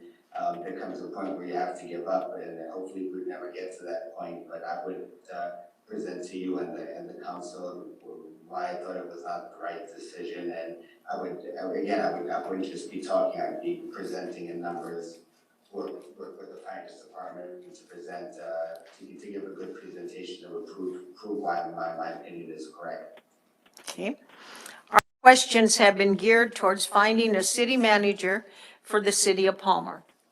Although we tried to address the many aspects of the position, you may have experience, skills, or abilities that have not yet been addressed in our interview questions. Is there anything about you that you feel is pertinent to this position that we have not asked and you would like to share with us, or do you have any questions for us? Well, I'll tell you, and I think this is something that if we had this meeting a month ago, we would have been very different a month or so ago, but what's coming up in the near future, I think in the long term, hopefully we get the country up and running by the end of April. That may be a little optimistic, but it would be nice if not to be getting paid. But the sooner we get everything up and running, the better it is economically. My background is in economics and finance as well as people management, so I try to look at it from an economic perspective. And there's potential. This could be everything could come roaring back quickly, or this could be a really bad situation, like the sort of what our parents and grandparents went through in the 30s. It could be like that, and I think the next city manager needs to be prepared. And fortunately, I've been in the public sector in good times and bad. I went through the first downturn I went through was in New England in the late 80s and early 90s. It hit that part of the country much more than the rest. And when the financial crisis hit in 2008, I was on the West Coast. And of course, this time the Northeast came out fairly well with the downturn, but the West Coast did not. And I think having been through two downturns would help me prepare for the future, because at this point, we really don't know. In another month, we might know better what's ahead. But it could be that things come roaring back, or it could be bad. And I'd like to point out that I have the experience in both good times and bad. In this field for 10 years, and pretty much had the luxury of only dealing with things getting better and much better. And I had sort of predicted a few months ago, I had sort of figured something would come up this year. I thought it would come sort of in the middle of the year, this summer, maybe even the fall. But this one came out of left field, but I think there's really a lot of potential that certain states where they're heavily dependent upon income and sales tax revenue, it's going to hit harder. I worked for the bulk of my career, I worked in New Hampshire, where there's no state sales or income tax, but they're property tax dependent. They may come out of it a little better because property taxes are less volatile. But I know Alaska, the state, is dependent upon oil revenues. And I hadn't kept track of where the price of oil was, and I looked today and I was shocked. So I can imagine the state's going to have some pressures coming up, some significant. I mean, fortunately, I read through the budget report and read somewhat through the audit, and it looks like state aid is not a big portion. It's a very significant portion of your budget right now, but the state's still going to feel some pressures, and I know you're kind of an exurb of Anchorage, and I don't know how their economy would be hit by what happens, and whether tourism, how quickly tourism will come back, because I'm sure that's tax revenues, and you have the state fair coming up, and I guess a lot will be seen how quickly people get back out again. I personally am dying to get out. I wish I could have attended this meeting in person, but I think it would have been a long drive. Right, and then I think you would have had to quarantine yourself for 14 days before you could have returned, even if you drive, I think, is this situation. But, and regarding the price of oil, yeah, I think even though all of us live in Alaska for a long period of time, we're still surprised when we look at the stock market and see the price of a barrel of oil. So, do you have any questions for us, sir? I guess you're conducting the interviews tonight. And yes. How quickly do you anticipate making a decision? We do have an executive session on our agenda for tonight, which we are interviewing 5 people. And so we have 2 more people to interview after you. And if we go into that executive session, then depending on the opinion of the council, we may come out with a candidate selected tonight, or we tentatively have another meeting scheduled for next Tuesday night. We do have other candidates that we haven't selected for interview for tonight. There may be council people that want to interview some of those candidates. So our city managers is leaving us on April 24th. Unless they close the border to Canada permanently, then then maybe he'll stay a day or 2 longer than that, but probably not. So anyway, I would anticipate, without asking the council, but I think probably by next Tuesday night, if we don't make a decision tonight, we would probably have a decision by that time, sir. And then I have another question for you. As we go into the executive session in the state of Alaska, if we're going to talk, we will talk about the candidate's character and reputation. And as we're talking about that in executive session, the candidate that we're discussing has the option of having that session, that executive session, either open to the public or closed. And do you have a preference for which you would prefer? I don't have any preference, so it's fine with me either way. Whatever way is best for you is fine for me. If it's public, I have nothing to hide, but if it's private, it's fine too. So it's whatever Okay. is convenient for you.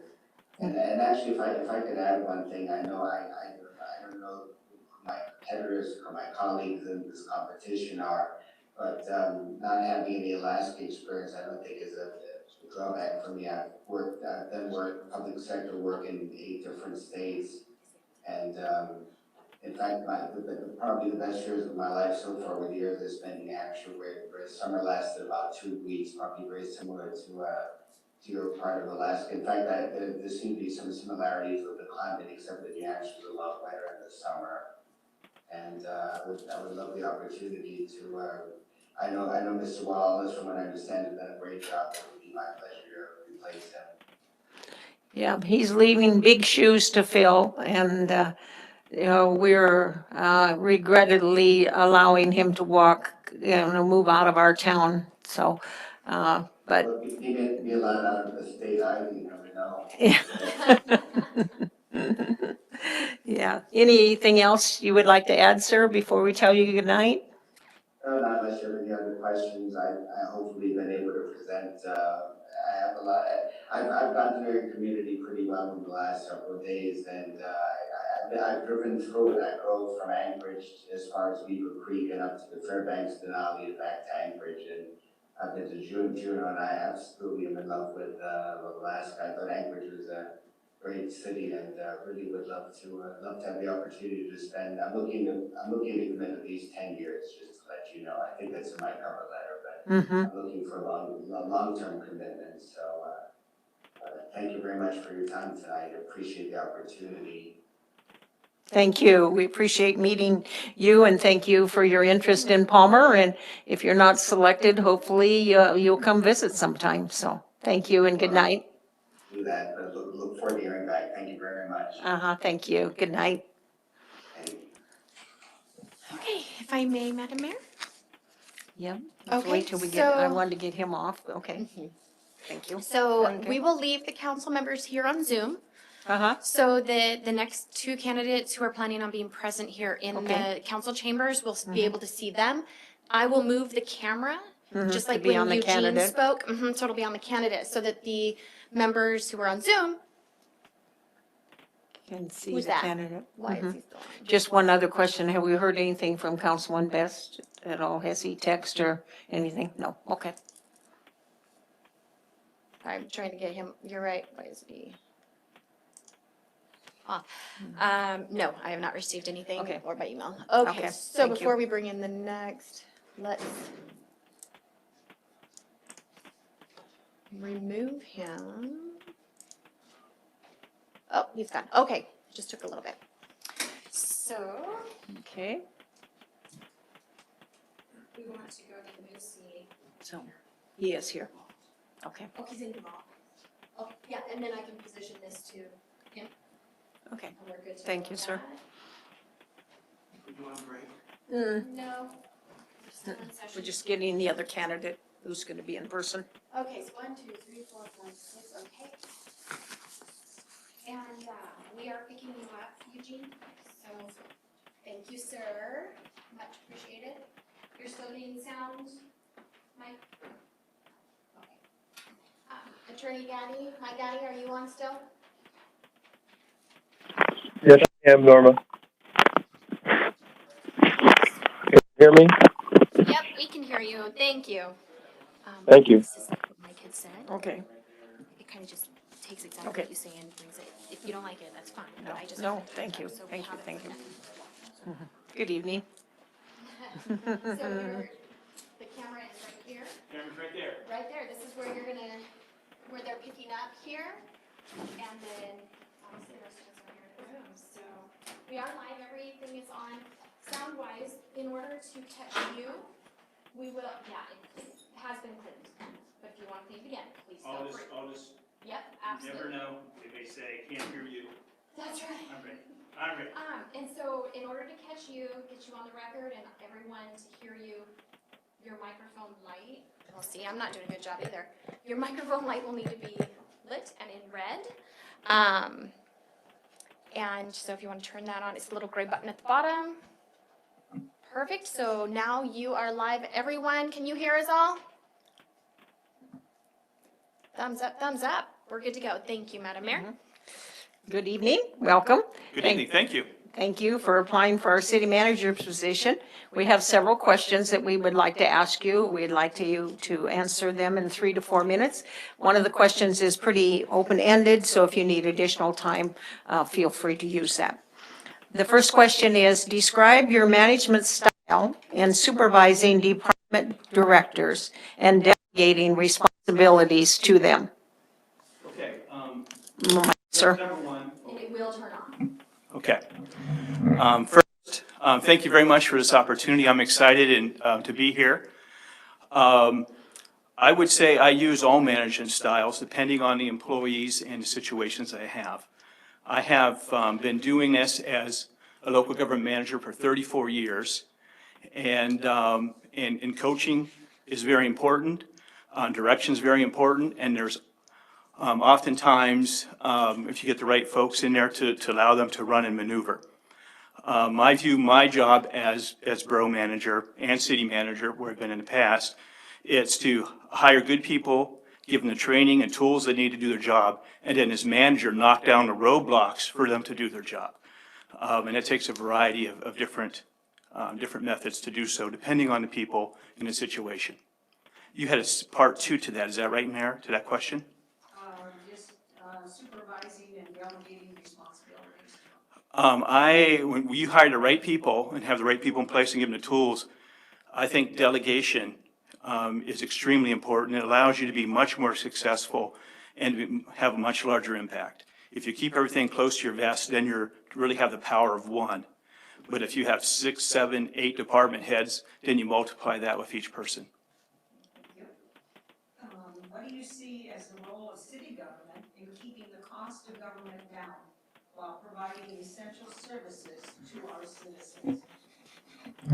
Oh, my mic, okay. I think, that is key. I mean, as cities, we are responsible to provide service. That's why we're here. If we did not provide services, there's really not a whole lot of purpose for municipalities.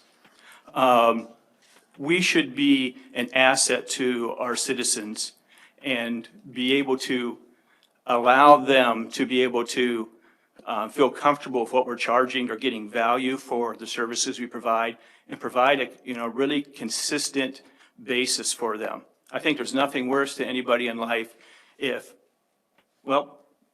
gas is $3. Next month, it's $4. That's a big problem for families. It's the same thing for any local government service. Cost of living is a good thing. if you project and you're doing long-range planning, you can ease into raising rates that would not have a negative impact on the people that you serve. I just want to say for the Mat-Su Borough, 11, 12 years ago, we were at 10.5 mils. Today, we're at 10.34 mils. And that's after building 7 schools, doing all the road improvements, all the other things. We've been able to keep the mill rate lower than it was 12 years ago. Okay, thank you. Explain how you would approach the continued hunker down mandates in the community, and what do you see as the first steps in assisting our community to return to normal? So first off, I think the citizens of Mat-Su Borough are doing fabulous. Be honest with you, when this thing first hit, I prayed every night for 2 weeks that we would not be the first community to have the virus. I just test the valley trash, and I could hear from our friends in Anchorage, that's all you are. We have 3. It means we're doing something right. So I think it's because people are listening, people care about their communities, people are doing the right thing, and it's pretty simple. It's social distancing, keep clean, be respectful, because we're protecting others. I think the real challenge, though, is for the economics of our community. I know many small businesses, family-owned businesses, their margin is very thin. You take away 3 to 4 months of income, they may not survive. So I think the big thing for them, because if our small businesses succeed, then we have a healthy community, is to encourage and also to put our money where our mouth is and make sure we do businesses with our local folks. They are taxpayers. They provide jobs to the community. And that's really what's great about Palmer. We have a small city where people want to come, people want to congregate, people want to spend their money here. And that's really kind of the strength is what we have here in Palmer.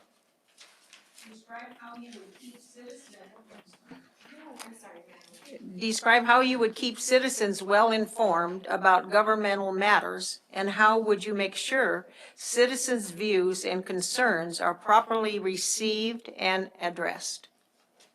Can I ask Nate for a favor?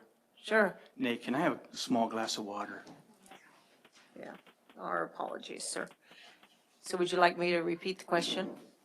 After I take a sip, yes. Okay, thank you.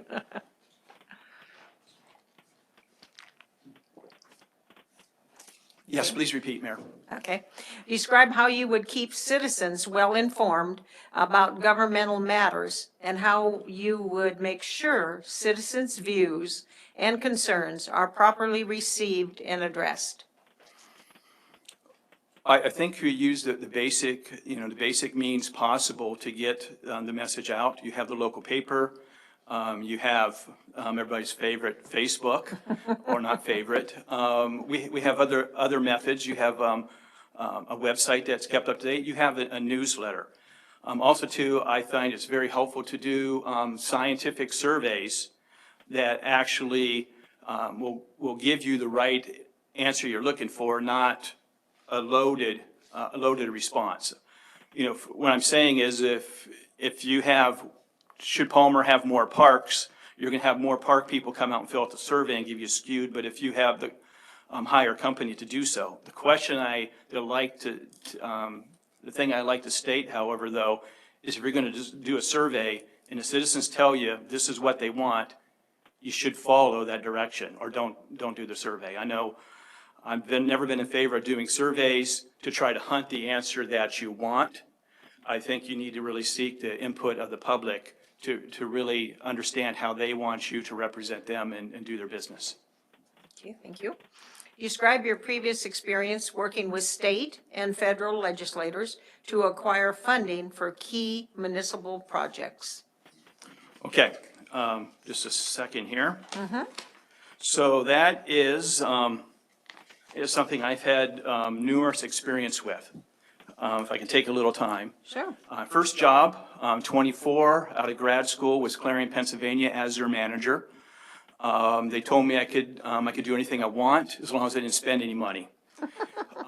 So I spent my 2 years there applying for grants, and got numerous grants. They mostly were state grants. And what was nice about 1985 and 1986, you could get one grant and match another grant and match another grant and piggyback with really no local funds. And we were able to do recreation programs. I was able to put together, buy property to do Toby Landing, which was really kind of a boat launch. Then we tried to attract a small restaurant down there in that area. That was my first start. Then when I was at Village of Brewster in Ohio as their manager, they had a state and county grant projects. And one of the things they had in Ohio was a set aside for native contractors. That was something they pushed. Well, there was a lot of extra paperwork, a lot of extra work with that. Hardly anybody applied. I applied every time, got the majority of those funds, and for a county the size of 300,000, and my village was 2,000, it was quite a bit of money. So I was able to put in 7,000 lineal feet of sewer. We built a water tower with those funds. I was able to get money for roads. We paved every single road and every single alley in that community, in that town, the time I was there. Also too, Matsuboro, we lived off state money for years. In fact, our problem is it made us jaded because we would get so much money for projects. I mean, wish it was complete, but we got $184 million for the rail line. We got the match for our schools. Most of these were direct matches. We live off grants, federal grants, and we have a whole grants department that puts those together. So I would say in a neighborhood of 30 to 40 million every year for the Matsuboro. In fact, we got so much, it was 5 years ago. We were looking at how much money we get, and we were getting $50–60 million a year. And we got word back, we got only $35 million. And I sat in my office and I was ticked. Only $35 million. And I spun around my chair and said, who do you think you are?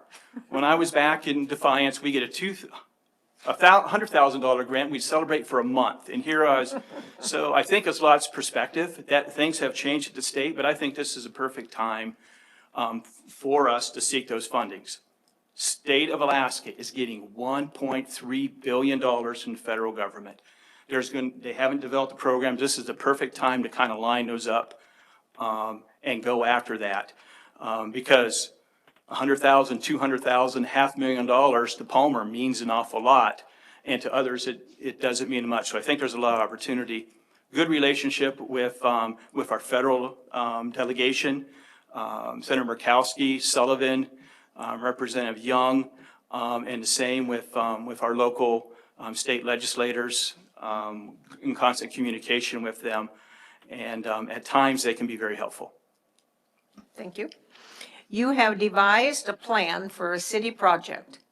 After many weeks of research and verification, this project could save the taxpayers a significant amount of money and could enhance the community. However, when you present the plan to the city council, it is voted down. You are certain in your mind the council is making a serious mistake.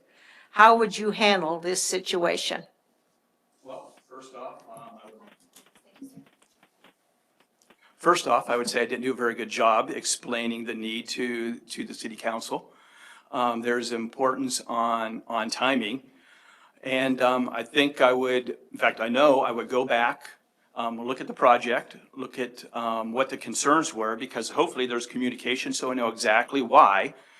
It may be that there is a priority much more important for the city council than spending those funds.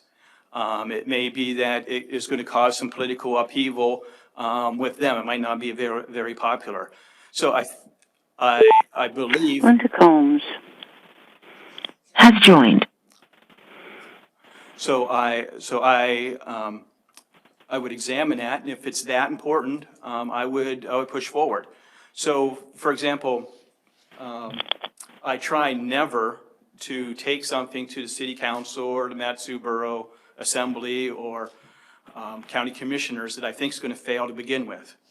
I want to know where they're going to be, what their concerns are, so it can be smooth sailing. I do not, as manager, want to put my assembly, my city council, county commissioners, where they have to be the bad guys and have to say no. Things can wait. If it's an emergency, everybody understands, but 98% of our stuff is not emergency. So my statement, the first thing, I didn't do a very good job, is true. If it comes to the city council and they vote it down, I did not do my job there. And you seek ways to do that. Okay, thank you. Okay, our questions have been geared towards finding a city manager for the city of Palmer. Although we tried to address the many aspects of this position, you may have experience, skills, or abilities that were not addressed in our interview questions. Is there anything that you feel that is pertinent to this position that we have not asked and you would like to share with us, or do you have any questions for us? So this, Mayor, this is like a free-for-all, you're saying? Yep, this is the one where you can go more than 4 minutes. Okay. Very good. Well. But not more than 3 hours, because that's our adjournment time. Well, Brad was back there, so I will be courteous to my friend Brad. Oh, okay. So first off, I want to state I have 34 years of local government chief manager experience. First job was in Clarion, Pennsylvania. I was 24. They had no business hiring me, but they did.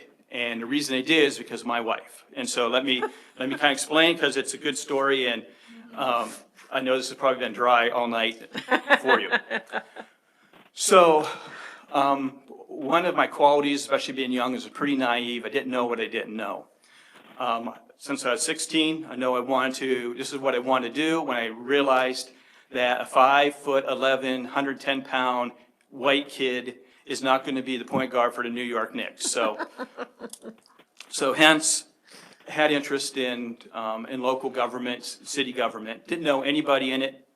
I didn't know anybody that worked in city government, but it was something for some reason I had interest in. So I went to school, got my master's. And one of the things that I'm very fortunate, and I don't know how it happened, is in college, pretty little blonde girl with huge blonde hair chased me down and made me marry her. So that's kind of the key to the story. So She has another side to the story, I'm sure, right? no, it's a victory story. So I didn't know. I have an internship, and I had an ICMA newsletter, and there was 20 to 30 jobs every 2 weeks. And so the manager there gave me this. I applied for 112 jobs, city manager jobs, assistant city manager jobs. If they needed 20 years experience, I'd write in there about how I had fresh ideas. So I got one phone call, and this is from Clarion, Pennsylvania. And they wanted me to come, and they saw that I was married, and they said, "We want you to bring your wife." So we drive over to Clarion, Pennsylvania, pretty much show me around town, and then the interview was over dinner. And my wife said, "Do not order the meatballs, do not order anything spaghetti sauce, she'll get it all over you, order the fish." And I said, "I don't think I like the fish." And she said, "You're gonna like it today." So anyways, we had the interview, talked through, drove home. I get a phone call, and they want to offer me the job. That was my first full-time job. I sold ladies' shoes and had an internship. So I come to find out they wanted a young guy who was cheap, qualified for that. And they hired a young guy before. It stayed there about 2 years, right before me, same situation. Well, come to find out that one of, the former manager there left, and the city council, one of the city councilmen, the chair, was married but had a girlfriend on the side. city manager stole his girlfriend and took off to the next town. So they brought my wife in, they looked at Michelle and said, John's not stealing anybody's girlfriend, you're hired. So that started my, my career. Honestly, I have 34 years experience, but it's not 1 year of 34 years of experience. I have done practically everything. I have been an income tax commissioner. I have been a building inspector. I have run a cemetery. I ran a municipal liquor store. I've had an electric distribution system. What I didn't have that Palmer has is I've never had a golf course before. So I can do this. I didn't drink, so liquor store is okay for me to oversee and manage. And I'm not much of a golfer, so we can make sure the profits keep rolling up there. But I'm very interested. I feel I was created for local government. I think I thrive on chaos. I really like people. I want to solve their problems. And I want to do it in a way that everybody benefits. I think a lot of times our country, the borough, is kind of split between two sides, it seems like. But everybody wants a good value for their dollars. Everybody wants clean roads. Everybody wants a safe place to live. Everybody wants to be proud in what they do. And that's what I enjoy doing. And so I guess I could talk forever about that, but Brad's out there. So I'm here to answer any other questions. Like, I very much want to be the next Palmer City Manager. And I really thank you for giving me the opportunity and hope you consider me. Thank you. Well, as you know, Alaska law allows the council to go into executive session, which is a closed session to talk about the candidate's character and reputation. Would you like the deliberations regarding you in a closed executive session or an open session? I prefer an executive session. I really don't like people talking about me in public. Okay, thank you. Any parting questions or comments, sir, before we excuse you? I do not. I've looked at the parameters of the job opportunity. If I'm selected, myself and my wife would be very excited to be solely part of the Palmer community. Okay. And you understand that, I don't think you live inside the city of Palmer now, but you understand that is one of the parameters of the position. And me and my wife are very excited to have that opportunity if it presents itself. Yes, we are ready to come. Okay, good. Thank you. And I think that's it, sir. Thank you very much for applying and for coming and talking to us. Quick question. Yes. Any need for me to stick around? I don't think so. No. Okay. Thank you very much. Thank you. Hey, and thank you for practicing social distancing. You're keeping us all safe.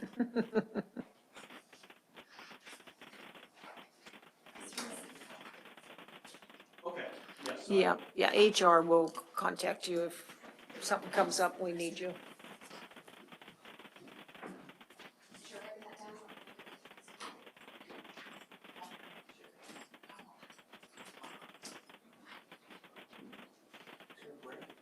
No, we're not on break. We're just waiting to exchange. We're sanitizing areas and just waiting to bring in the last candidate that we have. We're going to interview. Madam Mayor, is the city clerk available to talk for just a moment? She just, I think, went to get the next candidate. So she okay, because I Zoom and it had been kicking me off and then bringing me back in, but it kicked me off about question number 4. I was able to listen in using my telephone, but it hasn't brought me back in at all. Okay. So you were able to hear... I was able to hear this time. I had trouble on one of the previous candidates that, frankly, I probably missed at least half of it because I wasn't able to pick it up on either thing. But I redialed in on my telephone and I could hear the answers. Okay, good. Okay. So, I don't know if she's got something there that shows that I'm not on. I've got a screen that just says, please wait, the meeting host will let you in soon, and that's the way it's been for quite a while now. Okay, normally I would think that would mean that you were in the waiting room, but she's out of the council chambers right now. so Okay, As soon as we comes back. Okay. But, yeah, well, I'm glad that you were at least able to hear the questions. And so, hi, come on in and sit down, sir. And Linda needs Norma as soon as she's available.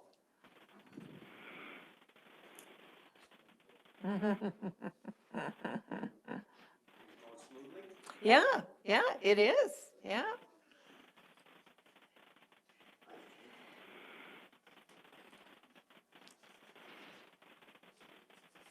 So Linda has been, Deputy Mayor Combs has been kicked off of Zoom.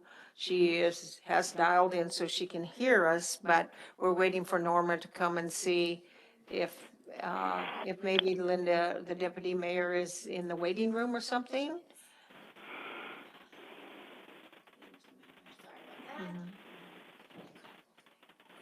Oh, Yep, there she is. We can see the top of your head, ma'am. There you are. Can you see us now?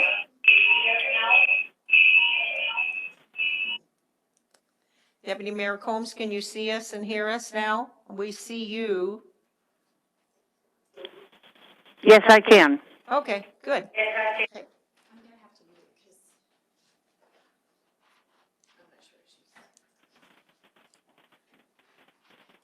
Well, as you know, this is our first time using Zoom, so we are experimenting and having some challenges. Okay, is everybody on now? Okay. We're ready, and you know how to turn the mic on, sir. Okay. Well, welcome. Thank you for your interest in applying for our city manager position. We have a number of questions, and we would like you to keep your answers to 3 to 4 minutes. And we do have at least one open-ended question, and so feel free to use as much time as you'd like for that question, okay? Okay, thank you. Describe your management style in supervising department directors and delegating responsibilities to them. Yes, thank you. So I would call my supervisory style a collaborative style with the idea that in order for anybody to have a collaborative type of environment, there's got to be a vision in which to enact the collaborative style. So the city of Palmer has great staff. They have people that care deeply about their jobs, the constituents, and how things are operated around here. And so delegation of their roles and responsibilities is an important aspect because they're all very skilled at what they do. So that would be my answer to your delegation. The next question is, what do you see as the role of city government in keeping the cost of government down while providing essential services to our citizens? Yeah. So this really is the heart of the whole issue with city government. The role of city government is at its lowest level is the absolute best because this is where citizens get the most and best out of the services. Okay. Mm-hmm. The role of the city government, the role of the administration is to make sure that these costs, the services that we provide are provided at the lowest cost possible. Being the lowest cost doesn't necessarily mean that it may be at the cheapest or the most in that respect. However, every year we go through this budget process and try to figure out where to allocate costs, where to allocate our resources in order to provide the best services possible for the city. I think as a council person and as a staff person, I took it very seriously, a fiduciary responsibility to make sure that all of these dollars went as far as they absolutely could, because there's a finite amount of money that we can apply to all the services that we want. There's some basic services that the city provides that are crucial for not only the residents and being able to have a commerce, but also just as far as the quality of life. We've came so far in the last 4 or 5 years, I think, with holding budgets down and directing resources in the right way to where the overall quality of life is much better in the city of Palmer than I think has been in the history. So it's really the essence of city government, and that is providing those services that the residents desire at the lowest possible cost. Thank you. Explain how you would approach the continued hunker down mandates in the community, and what do you see as the first steps in assisting our community to return to normal? Yeah, this is another big one. It is. So, first of all, I think that the governor has been very proactive in with the health mandates. March 11th was the first mandate. It was the start of this process of trying to at some point resume to normality.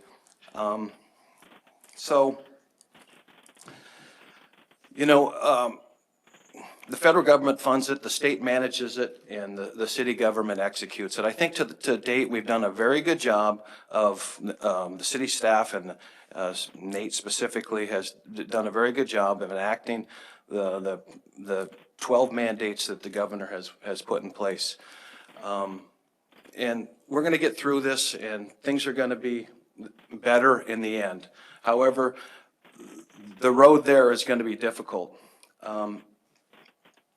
Some of us remember in '86 in the crash of oil and how dramatic it was and how sustained it was, the economic impacts. I hope that this isn't the same kind of situation, and I hope it's more of a U or a V-shaped curve coming out of it.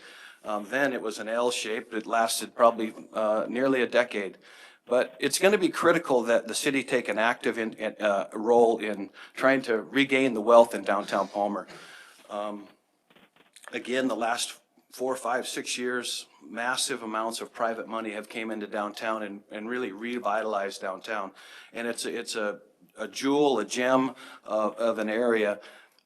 But there's a certain amount of wealth that's being stripped of that right now. And so the sooner that we can get back to a normal business environment, I think the less long-term impact it's going to be. But in order to get to that point, obviously the safety and the security of our staff and the residents have to be taken care of. But it's going to be a major issue that the city going forth. I think it's important that you understand what the role is of city government and how we can help, what the role of the state government and what kind of programs they're going to have to offer.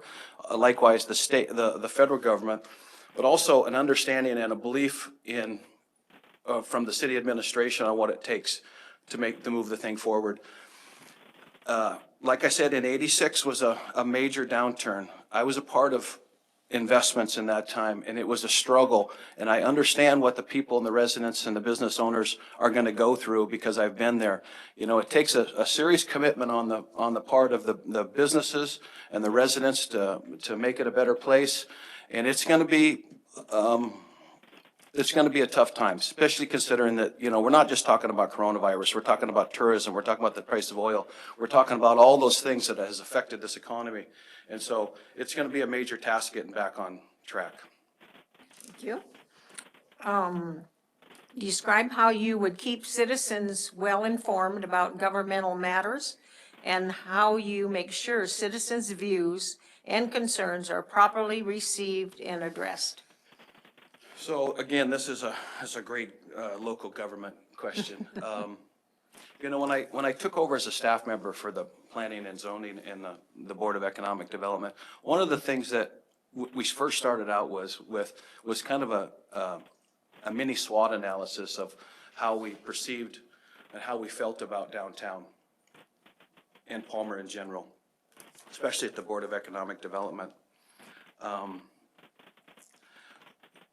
So the reason I did that is I wanted to engage the commissions and the board on,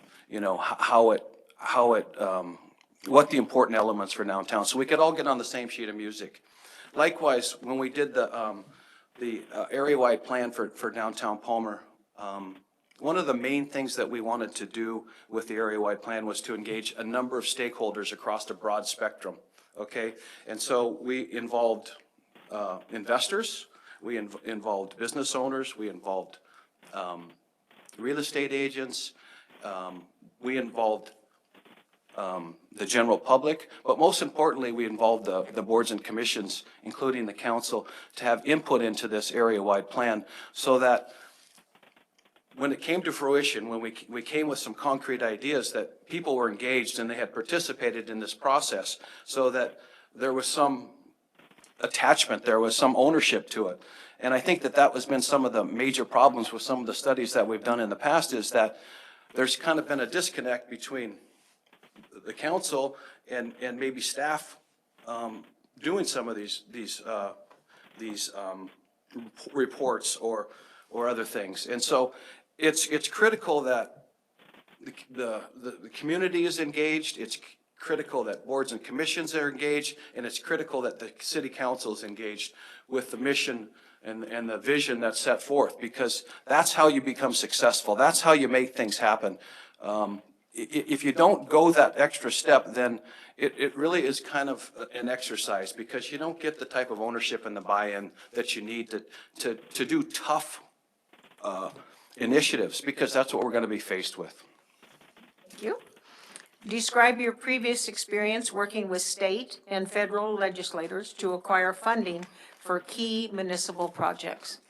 Yeah, so as a council person, I think we worked very well, especially when the money was a little more fluid in the days of a little more state expenditures. But we worked really hard with the borough, the state, and even organizations like the Rasmussen Foundation and some of the other ones, especially with putting together the ice rink. You know, the ice rink was a dream of a lot of different people from a lot of different spectrums, but that came about because of the cooperation of that group and the city council, but also the sales job that we did to the legislature and their participation. They have nearly $3 million into that rink, which is, by the way, more than the city of Palmer, if you take away some of the operational subsidies over the few years. But so we've had a lot of great participation. Another example of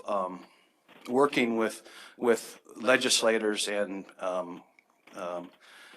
even agencies in that respect is initiative that is credit to the city of Palmer that was start right here at this table in the old days, the DEC and the small cities split is 50-50 and 70-30 for different size populations. Well, the population size used to be 5,000. Well, we're the ones that initiated that move to 10,000 that allowed us to get a bigger split with the DEC money. So that's another example. So, and I do have relationships, with our legislators, and so I think it's important. There's not as much money as there used to be, and I don't think there will be in the future, but I think it's important to understand that sometimes it's more than just money. It's the legislation I just talked about that allowed us to participate with the DEC at a higher level, because, that turned into millions of dollars for the city. Thank you. You have devised a plan for a city project after many weeks of research and verification. This project could save the taxpayers a significant amount of money and could enhance the community. However, when you presented it to the council, it is voted down. You are certain in your mind that the council is making a serious mistake. How would you handle this situation? Well, the council is responsible for making a decision. I want to make that perfectly clear, okay? They're the ones that make the decision, and that's what you have to live with. If this is a great project that wasn't accepted by the council, then either me as a staff, me as the city manager, didn't do enough research, didn't provide them with the right information, or something along those lines.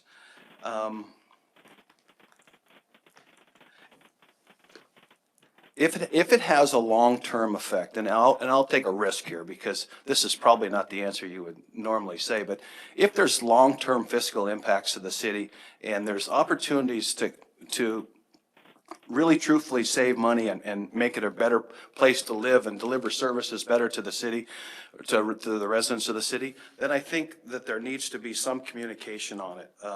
And I'm not saying that it's the type of thing that you fall on your sword over, but it is important to recognize that. First of all, I got to take a look at how I interacted in the first place. What went wrong that this communication broke down? And so I would think that that would be the answer. But ultimately, the city council has that authority. They're the ones that are making those decisions.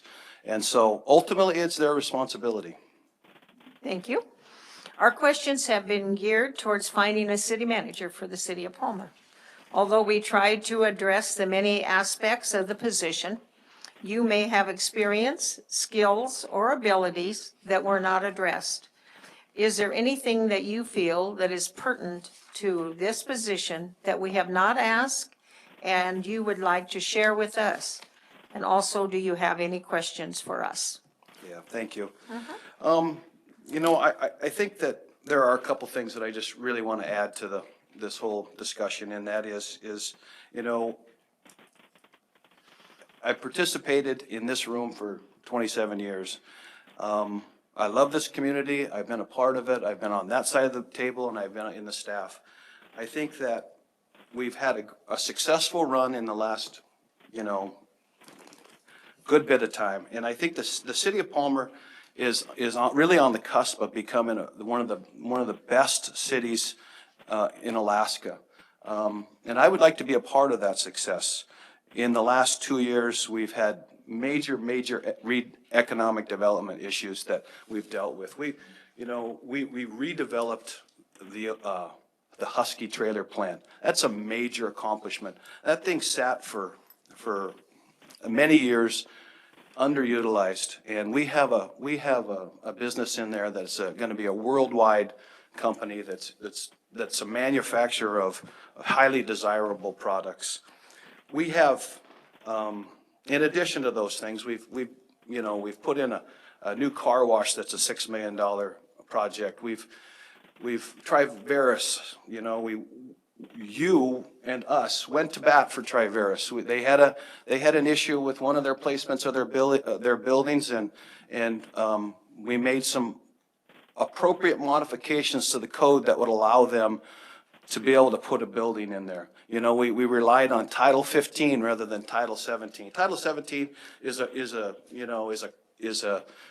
was a setback requirement that prohibited them by 1.2 inches of putting in a building. And with your approval and your agreement, that we relied on Title 15 to assess that problem, where it was more of a life and safety issue that was addressed by our capable building inspector. So we've done a lot of great economic development things in the city of Palmer. Another important thing that I want you to consider in this is just the continuation of what's been going on. I've worked with Nate and his staff and become a part of his staff over the last couple of years, and I think that you have a staff that cares deeply about the city of Palmer. They care, and they're willing to work. We have a great relationship, and I think going forward it can continue. And I think that the continuity and the consistency in the next 6 months is going to be an important element to moving this city beyond this COVID-19. And hopefully there's not a second wave, or we're better prepared for a second wave. It's a fluid situation. However, I really think that the staff is really ready to take that off. A couple other things that I just want to add, and I hope it's not too long, but for the last 2 years also, we've been working on Title 17 rewrite, especially for downtown Palmer and what it means to this community. Downtown Palmer is unique, but it's also not only sacred, but it's also a little fragile. Okay, we have had developments in town that probably aren't a great fit short run. Hopefully long run we can make them a better fit. But at the planning and zoning level, we're working on trying to make a more cohesive environment for downtown, make it more compatible, land uses being able to complement one another, create synergies, okay? In addition to that, bringing wealth into downtown with some other initiatives, for instance, possibly, the short-term rental thing, which is a little bit controversial, but it does bring wealth into downtown. It makes the value of downtown greater. Likewise, potentially, maybe ADUs might have some type of value in downtown. Some of those things those initiatives that we're working on, annexation's a big one. You had a RFP before you that you approved. So those are the kind of consistent things that I think need the kind of leadership that if we're going to achieve and realize those things that we all care deeply about, and that is this community. Thank you. Our state law allows the council to go into executive session, which is a closed session, to talk about the candidate's character and reputation. Would you like the deliberations regarding you in the closed executive session or an open session? Closed executive session is okay. Thank you. All righty. Well, we thank you, sir, for your time, and thank you for your love and your participation in your, 50-plus years of Palmer. It's my pleasure. Thank you. Thank you. So council will give the candidate a few minutes to leave the council chambers, and then, and he has done that. So can you bring the camera back on to me, please?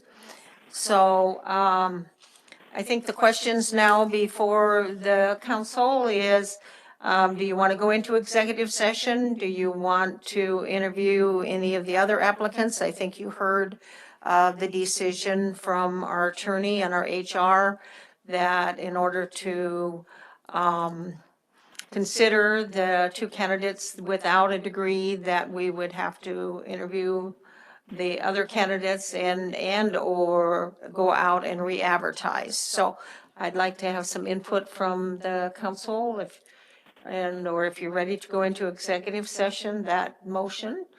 So what's some input, ladies and gentlemen? We're trying to unmute some people. If you're trying to talk and we can't hear you or whatever. So, yes, Madam Mayor? Yes, Councilwoman Valeris, yeah. Thank you. I would move that we go into executive session. Okay. Second. Okay, it's been moved and seconded that we go into executive session. Let's see, do we need to say if there's a particular person, or you just want general discussion on for the character of any of the candidates? How should we word this, City Clerk? Read the title that we have here. Mm-hmm. The entering into executive section is due to subjects that tend to prejudice the reputation and character of any person, city manager, candidates. Okay, so that would include cover all candidates. That would include all of them. I do want to point out that there was one candidate that did choose to have particular comments about him in open session. Right, and he wanted community members there also. In order to allow community members to be present. So that's a time that either you can discuss that person right now. Well, a motion is on the floor to go into executive session. If that passes, then it would be a time to discuss that particular candidate once you come out of executive session. But matters on him would need to wait. Okay. Yes, is that correct, Mike? Did I word that correctly? Yes, Norma, I think that's right. And if the council makes a decision, then that's the question for whatever candidate is moot. But I think Norma explained it, that you can go in for the candidates that did request or did agree that they would be okay with you deliberating in the e-session. Okay. All right. All righty. Any further questions, discussion, or amendments to the motion to go into executive session? Okay, I don't see anybody that wants to be recognized. Madam Mayor, Oh, yes, go ahead.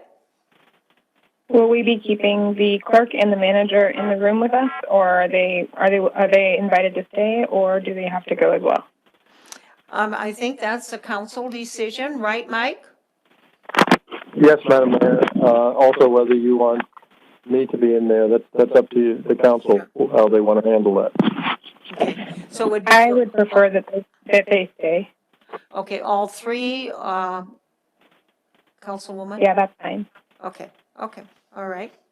And I think as we talked about earlier, and I think there was one council person that wanted to go into more of a private setting in the executive session. And so if there's any of the other council people that are on Zoom that need to go into a more private session, because we're going to have to have it at ease here while we clean, and clean the council chambers. So anything else that we need to discuss before I take the clerk takes the roll on the question? Okay, Madam Clerk, would you go ahead and take the vote on the going into executive session? Yes, thank you, Madam Mayor. Councilmember Jill Valerius? Yes. Councilmember Sabrina Combs? Yes. Councilmember Steve Carrington? Yes. Councilmember Julie Berberich? Yes. Deputy Mayor Linda Combs?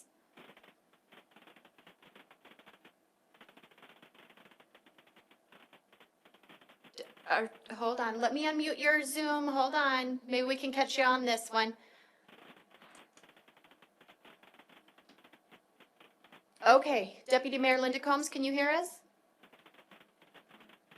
I can you hear me? We can hear you. So the motion or the vote, we're still waiting to hear your vote. Yes. Okay. And Mayor Edna DeVries? Yes. Motion passes. Yeah, my vote was yes. I think my mic was off. So we will go ahead and go into executive session. We'll take a few minutes to clear out the council. Yeah. Go ahead. So Madam Clerk.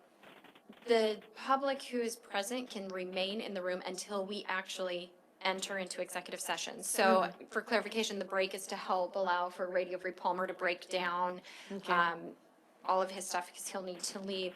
So 5 minutes really 5 is our minutes, max that we okay. probably need. Okay, we have 8:43 here, so why don't we come back at 8:50 then? That will give us, gives you 8 minutes. May I ask a clarifying question? Sure. Do we need to stay on the Zoom then, or are we just doing this by teleconference? Well, I think that, I don't know, yeah, I think it's I don't fine. care, It's fine either way, from what I understood from what our attorney said at the beginning. It's just a matter of trust that everybody's in a secure, privilege type area. And so what does the council? I'm sure you appreciate seeing our faces as well, so. It is easy for recognition.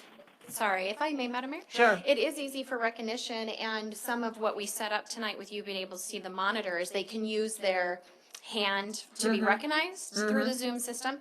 So it is whatever the council prefers, but that would be one benefit of keeping the Zoom active, is that we are able to do the raise the hand, I think is what it's called. Okay, right. And that way, if there is a motion or any decision by the council when we come out of executive session, then we're all set up, and so we can go right back into Yeah. the meeting to be continued as it has been. So, okay, any other questions from any of the council members? Okay, all right, so we will come back at, that's 7 minutes at 8:50.